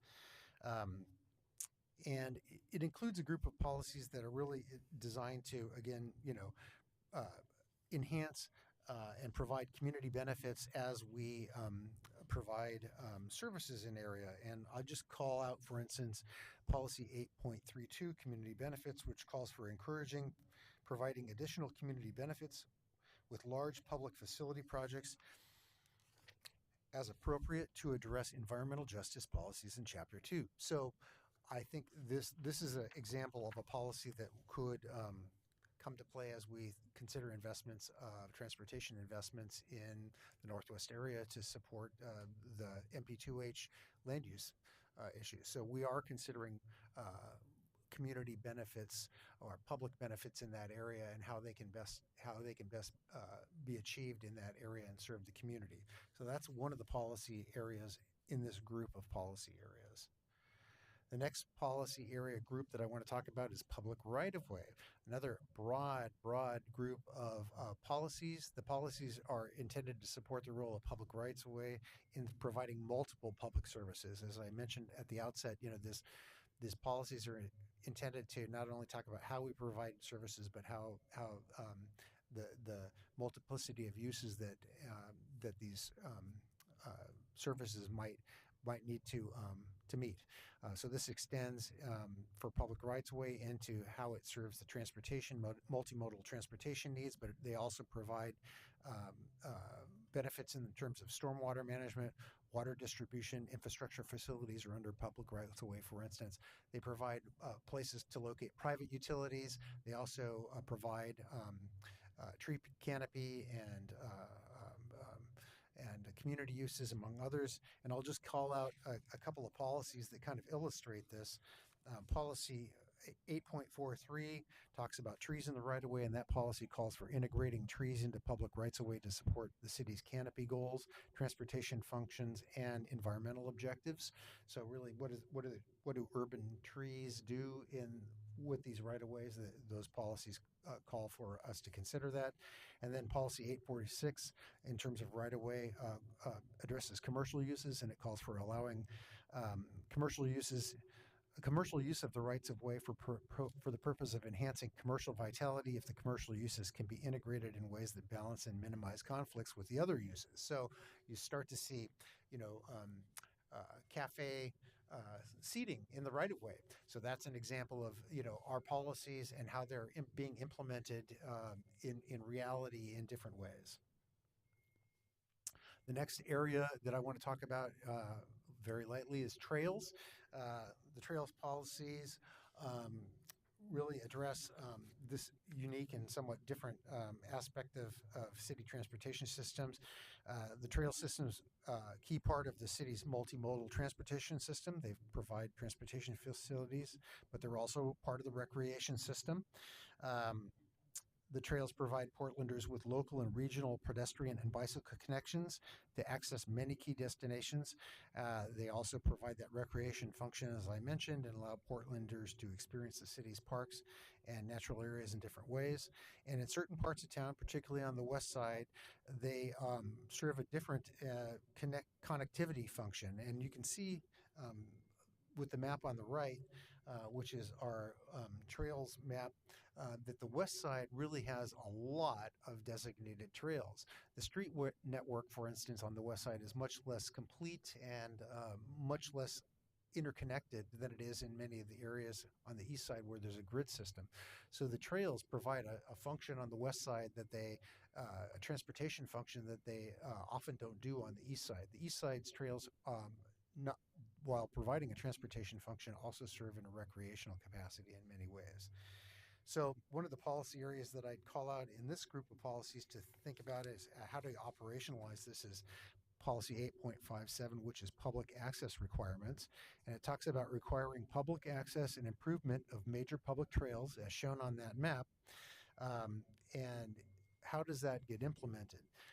Those trails, the lines on that map are depicted on our zoning map as stars on a zoning map. So when a development comes in for a development review, if there were stars on their map that relate to one of those trails, we ask for an access easement or sometimes a dedication to make that public trail possible if it's on private property. Some of those trails are on public property and those are designated on the TSP and other transportation systems maps. But in a private property setting, those stars on the map, which are a result of this plan policy, ultimately get implemented. So that's an example of how some of these trail policies might get operationalized.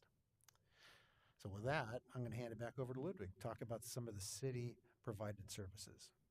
And just one more comment on the trails. One example of a current example of a trail extension is around Mount Tabor, where there's a park facility that's being updated, and as parks were looking at the plans, they were also looking at sort of the bigger regional trail plans and our policies, and identified a need for a trail connection. And now this trail connection is integrated in their entire facility planning, and we will have a connection from Division Street into Mount Tabor through a parks facility that is currently being updated. Anyways, that's a short addition to that, and now we dive into the next policy areas, 3 on this slide: sanitary and stormwater systems, flood management, and water systems. The city manages sanitary sewage through an extensive pipe collection and treatment system, including 2 wastewater treatment plants. Stormwater is managed through and conveyed through a variety of facilities, including pipes, sumps, surface facilities, and natural drainage ways. And private property investments and public-private partnerships also play a key role in stormwater management, as mitigation is sort of the paradigm for stormwater management, and we try to keep as much stormwater out of the system as possible, as large parts of the city, particularly the inner older neighborhoods, still operate on a combined sewer and stormwater system. And the image here on the top shows the building of the big pipe that tried to mitigate some of these sewage overflows that happened through the combined system. The City of Portland's flood management activities primarily focus on restoring natural floodplain functions to reduce the risk of riverian flooding for adjacent developed property.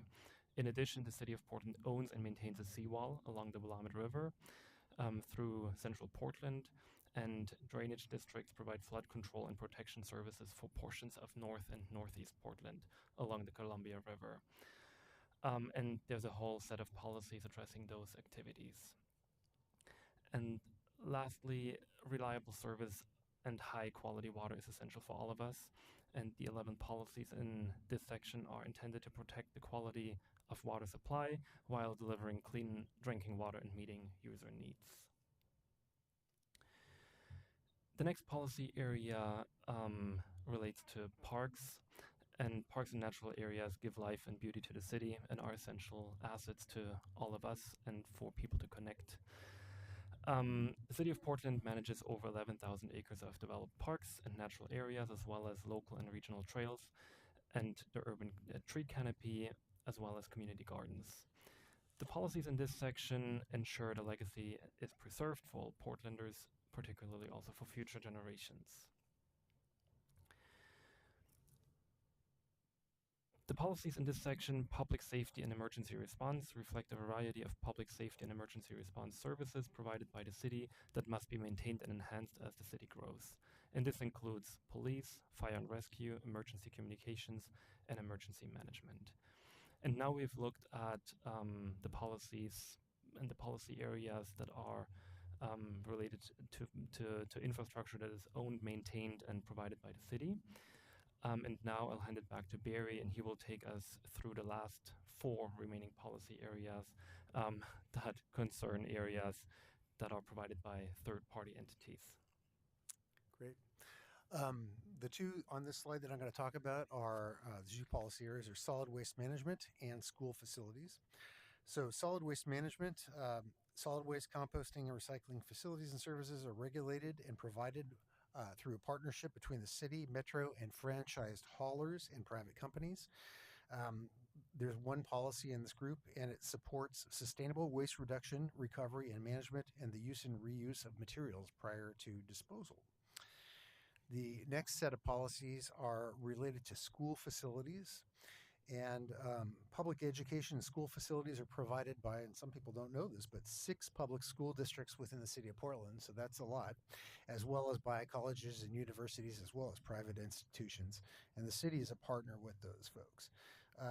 The policies talk a little bit about how we work with school districts in terms of our growth planning, but they also call out the need for school facilities to be multifunctional neighborhood anchors designed to program to serve community members of all generations and abilities. So a large group of the policies really deal with how the school facilities function in the community and how they can provide community services and gathering areas and be multi-purpose. But one policy I do want to call out that is relevant in a lot of the growth management kind of planning that we do is policy 8113, which calls out school district capacity, and it calls for us to consider the overall enrollment capacity of a school district that has an adopted school facility plan that meets the state requirements for such as a factor in land use decisions that increase capacity for residential development. For instance, the David Douglas School District in East Portland had a severe capacity constraint for a number of years, had a facilities plan that did not anticipate how it would accommodate additional growth. So we were coordinating with them very closely in terms of any types of land use changes in that district that would add students to their district that couldn't be accommodated within their facilities plan. So that's a policy I'd call out. Portland Public Schools, we don't have such a constraint with, and the other school districts, to my knowledge, don't have those adopted plans, but that is a policy that exists that we would need to pay attention to when we're doing planning. The last 2 policy areas that I'd mention are technology and communications and energy infrastructure. Again, these are services that are provided by private utilities, and they provide those services to the general public. The policies really encourage innovation in emerging technologies and systems that have the potential to make Portland a cleaner, safer, and more efficient, resilient, and affordable city in terms of the technology and communication. And in terms of energy infrastructure, again, these are provided by private entities, typically in concert and cooperation with the city. And the policies around there are generally to ensure that the city makes land use, the city makes land use decisions, it removes barriers to promoting efficient and sustainable energy practices. And I'm looking for an example, policy 8.124, which is titled Equity, Capacity, and Reliability, and it calls for encouraging plans and investments in technology and communication infrastructure to ensure access in all areas of the city, reduce disparities in capacity and affordability, and to provide innovative, high-performance, reliable service for Portland's residents and businesses. So it's kind of an equity-focused policy. It talks about making sure that those service providers are looking towards filling gaps, as kind of similar to what Ludwig was talking about in terms of the city infrastructure provision. So with that, that's the breadth of all of those policy areas. We don't touch on them all that frequently, but when we do comprehensive plans and when we do area plans, it's something we do consider. So with that, I'm going to turn it back over to Ludwig. He's going to talk about the citywide systems plan. Yeah, so since we just covered 18 different policy areas, we dive into a 300+ page plan, and we can spend the next 5 hours here, but we try to keep it short.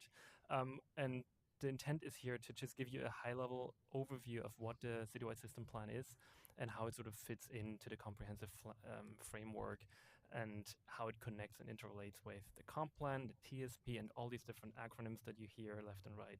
And it's just to try to, provide some clarity and shed some lights on sort of the high level, how it fits in. So the citywide system plan is a 20-year coordinated municipal infrastructure plan which guides infrastructure investment to address deficiencies, maintenance needs, and safety risks. And part of the CSP, we call it the CSP, also functions as the state-mandated public facilities plan to provide facilities to serve a growing population. And you heard from the Bureau of Transportation in a previous training about the TSP and how the TSP sort of relates to Chapter 9. Think similarly that Chapter 8 relates to the CSP and that this is a little bit equivalent, but it's slightly more complicated than that, and we'll get to that in a second. This diagram is familiar to you and shows the elements of the comprehensive plan. And highlighted here is the public facilities plan that we call CSP, or citywide system plan, which is a supporting document to the comp plan. And underneath that, you see the transportation system plan, TSP, and the different elements like sewer, stormwater, and water systems that are provided by the city. And this might be a good time to briefly talk about the difference in function when it comes to the CSP and the TSP, since you heard a lot about the TSP for transportation. The TSP is a foundational document for the Bureau of Transportation and contains long lists of projects that are very important for the Bureau because when they apply for state or federal funding, in order to be eligible as a project, it has to be part of the TSP. That is different for the projects in the CSP because the bureaus, for example, the Water Bureau or Environmental Services, they are ratepayer funded, and so they don't use the CSP in a similar sort of touchstone document style as it's used in the Bureau of Transportation. So that is sort of the difference of the two, but also they are tightly interconnected. Another way of thinking about the comprehensive plan and the citywide system plan is a diagram shown here that shows how state planning guidelines guide the comprehensive plan, but also state requires us to have a public facilities plan that we call CSP, and it's a little bit larger than what the state requires, and it contains more content than just required by the state. The overlapping area that you see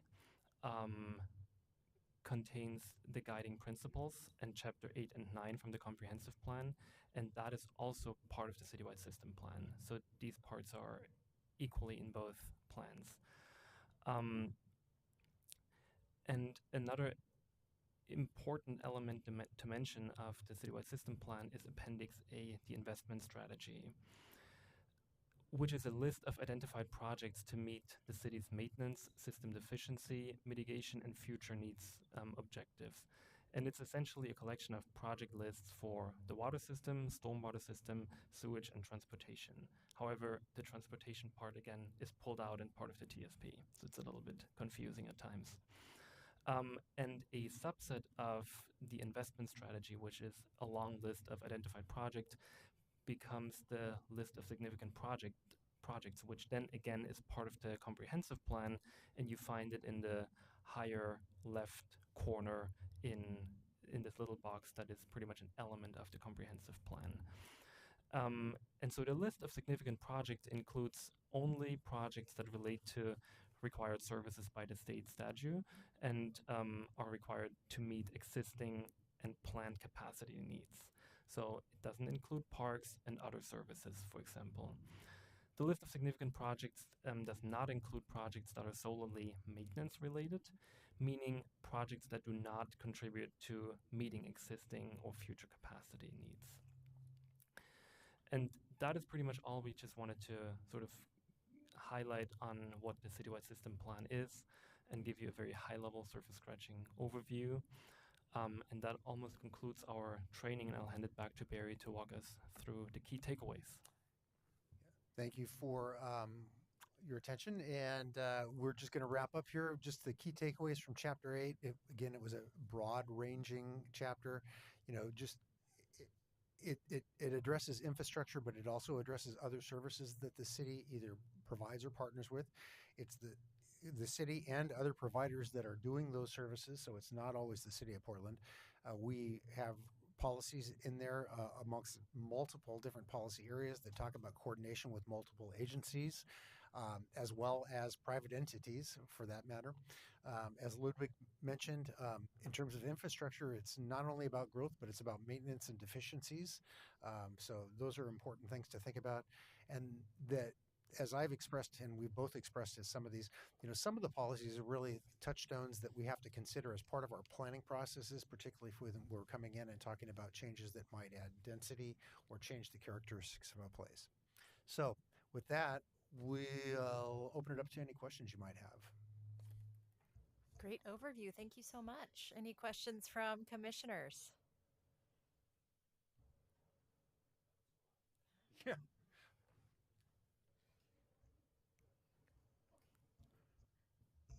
Thank you. And Barry Ludwig, I'm not trying to trip you up. There are questions that I can answer for myself by reading those plans, and many of the plans I have read. I'm asking you questions that I have always wanted to know. And here's the moment. So, we think about so many different plans and priorities interacting, like on a project-to-project basis. And for example, I'm thinking of Powell Boulevard, the recent streetscape, where we lost over 500 trees. We're talking about, you know, how are we going to replant those? What does that look like? And then we get into questions about how close, for example, can we plant trees near a water main? And so, you know, so you have transportation, you have tree canopy, you've got a little bit of everything, right? You probably have cable lines underground. You've got everything. And not everything can win. So how in something like Powell Boulevard, how does one decide on a moment-to-moment basis or in planning which priority wins? Do you know what I'm asking? No, I think I know what you're asking exactly, and I don't think I have an answer for you exactly. It's a great question, because I think in a future meeting, maybe not too long from now, you're actually going to have a discussion about how do you bring all of these different disparate policy areas together and balance them, right? But what you're almost asking about is how do you do it within this policy grouping and right away. And I don't know that I have an answer for you right now. I'm not. The right-of-way group of policies I'm not conversant enough in them on a regular basis to know how they would be balanced. But I mean, that is a challenge, obviously within that group of policies. But I think it's a challenge overall within the comprehensive plans. Patricia looks like she's ready to speak to that, so I'm going to hand it to her. Patricia Diefenhofer for the record. So yeah, I think that therein lies the work that we do, right? It's so Barry's right. He's foreshadowing the kind of the last of the series of trainings that we're going to do is entitled Bringing It All Together. So one of the things we wanted to do is take a couple of plans and show how when we have to make decisions and we have to think about trade-offs among different policies, how does staff go about evaluating that, and then how does that sort of translate into the recommendation that staff brings to you so that you can make a recommendation to City Council, right? There are always, whether it's big or small issues, everything we do is really, and I'm sure you know this and you will increasingly see this, everything that we do is really a consideration of what are the priorities of a particular project? Like what policies are you trying to advance in that project, and how can you balance them against other policies which may be on some level competing or conflicting? And so, this, I think so Barry spoke to, that is definitely the case within all of the different substantive sections of the comprehensive plan that speak to like housing and economic development. And oftentimes we have to consider, in this given situation, is housing more the priority, or is jobs, or can we find a way to balance the two?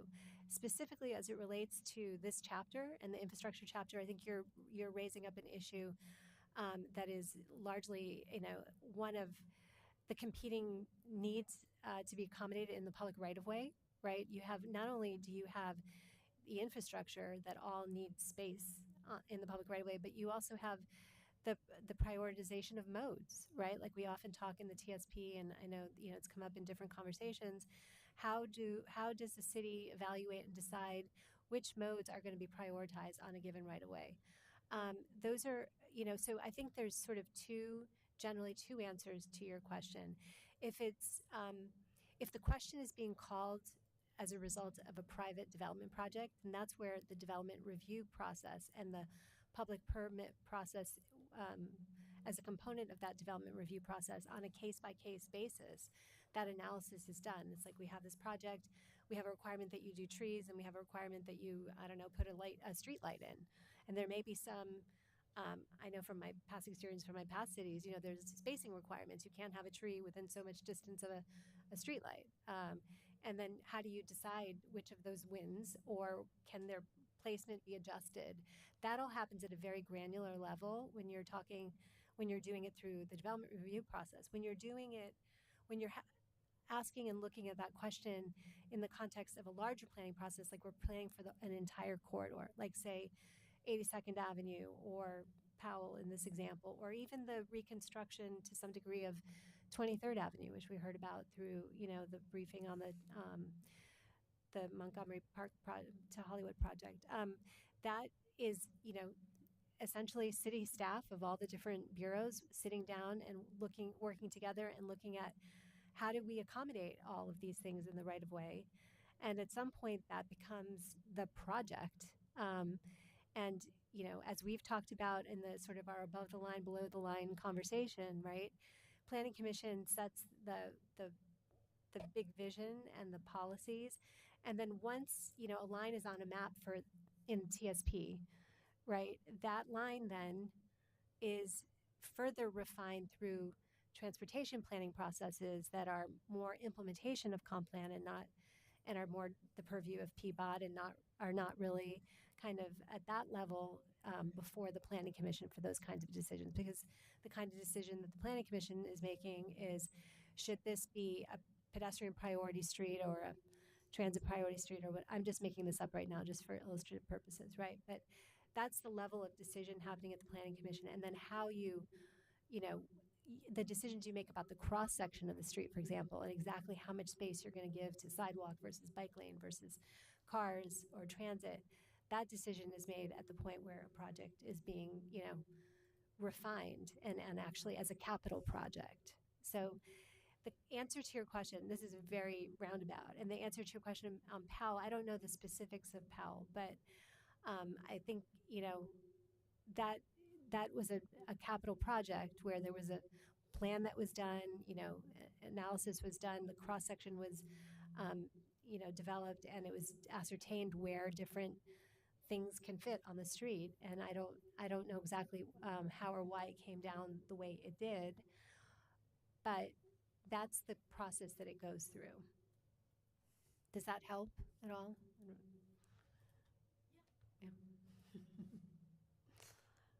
So in that case, were you saying that basically there was a lot of trees that were removed, and there was not an ability to replace them? Oh yeah, there's 530 trees that were destroyed. And the state forester was never contacted. That's different. But I mean, also like when we're talking about how do we replant them, because heat islands. Right. Yeah. So and I would say I know that other bureaus are working on this. I have monthly check-ins with the urban forester. She and I try to check in periodically and help each other out in our respective realms. And I know there's an urban forest plan that's being developed, and hopefully all of these things, even the Streets 2035 process should have been a process by which some of these kinds of specifications for the street could be dealt with. I don't know all the details of that, but those are all different opportunities to sort of call the question and try to answer the question again. And so for what that's worth. Okay, let's go ahead. One more question or comment from Vice Chair Thompson. Hi, thanks. I wanted to go back to the question of prioritization that came up when we were talking about the Montgomery Park plan. It was interesting to me in the chart that Ledwig showed with relative need, infrastructural need, and population plotted like in the 4 quadrants, that of all of the neighborhoods that were plotted, Northwest District had the lowest need.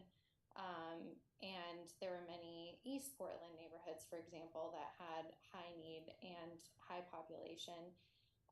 And so I'm just curious to understand a little bit better for the significant projects that are in the comp plan, understanding that at least, I don't know, it seems to me to be a little bit of like a catch-all. Like in a perfect world, if we could do all of the projects, here are all the things that we would want to do.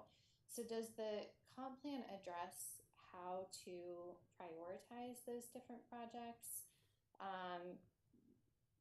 Because, if not, I have questions about what that process looks like, especially from an equity standpoint.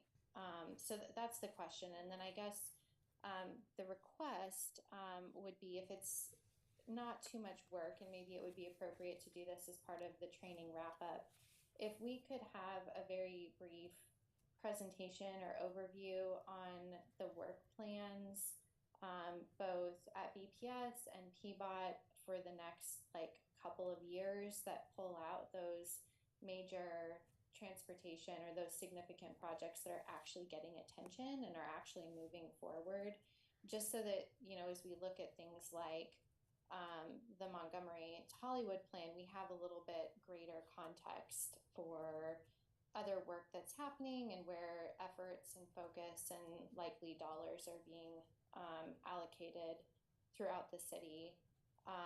So looking ahead, and also similarly looking back, at plans like West Portland Town Center, where that was intended to support the bond project that unfortunately didn't go through. But given that, we don't want to just put that on the shelf, and I don't think that that's what's happening, but it would be great to just understand, of all of the work that we've done related to transportation projects in the past, what is still happening and what's being carried forward. So that was a lot, but that would be really helpful for me to understand. Thank you.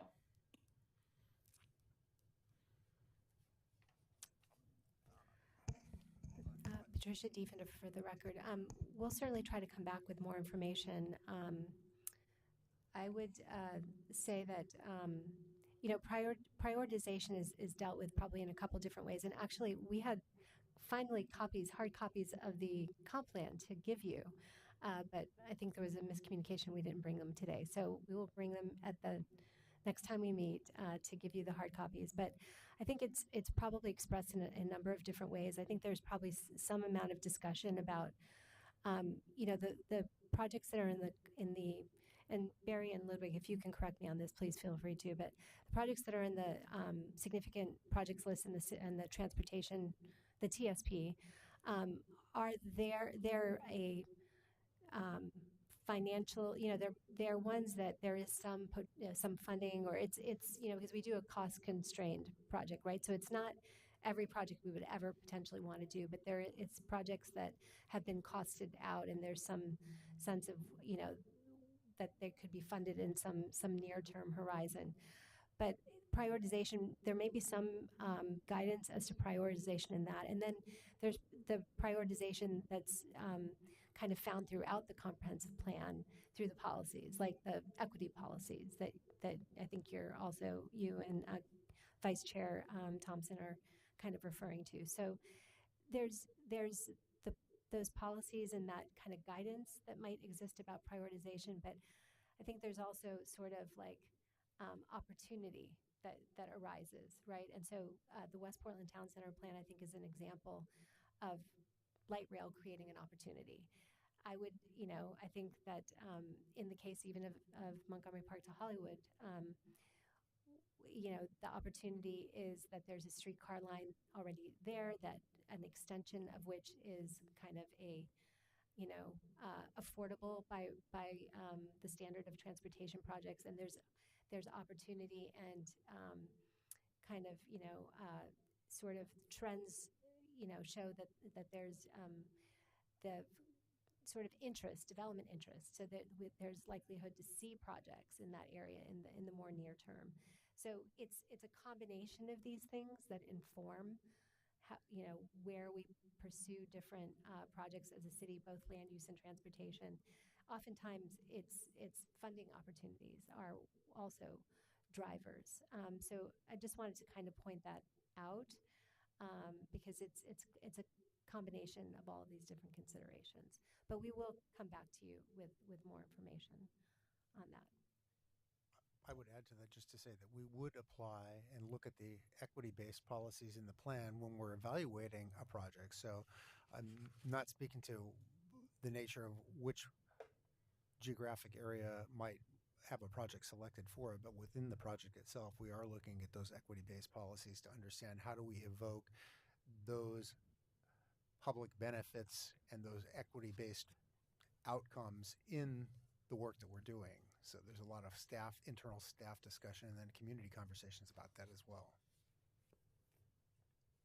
Commissioners, I'm sorry, Patricia Diefendorfer, I might want to just add one thing because something that Barry said kind of reminded me. I think, we're also thinking a lot about, right now we're having internal conversations actually amongst ourselves, staff in the Bureau, and then with Bureau partners about, the notion that advancing equity policies doesn't, I think, only mean that you do plans and improvements in some of the areas of the city where there maybe are deficiencies or where there are concentrations of people who are lower income or people of color, but it's also about creating opportunity for people of all income levels to live in all areas of the city, including high opportunity areas of the city. That's something that I think we're starting to have more conversations about, because obviously the city is very committed to, and a lot of our policies are about and directed towards, improving infrastructure and doing planning and bringing resources to, for example, East Portland. But I think that there's other ways to advance equity considerations that are, that are balance these different things, especially when you have some of the other conditions that I was describing, opportunities that come up or funding that comes up. So I just wanted to share that, and I think you might have some comments there. Thank you for that. I would also just call out that even in our central city, we have neighborhoods like Old Town that have a lot of need and opportunity, right? So I think sometimes we think in terms of this river geographic boundary, and we have dynamics even within our own central city that are interesting and present opportunity for further conversation and discussion around equity. So I look forward to further conversation and discussion and opportunity around that theme. And with that, I think we will go ahead and adjourn today's meeting. Thank you all so much.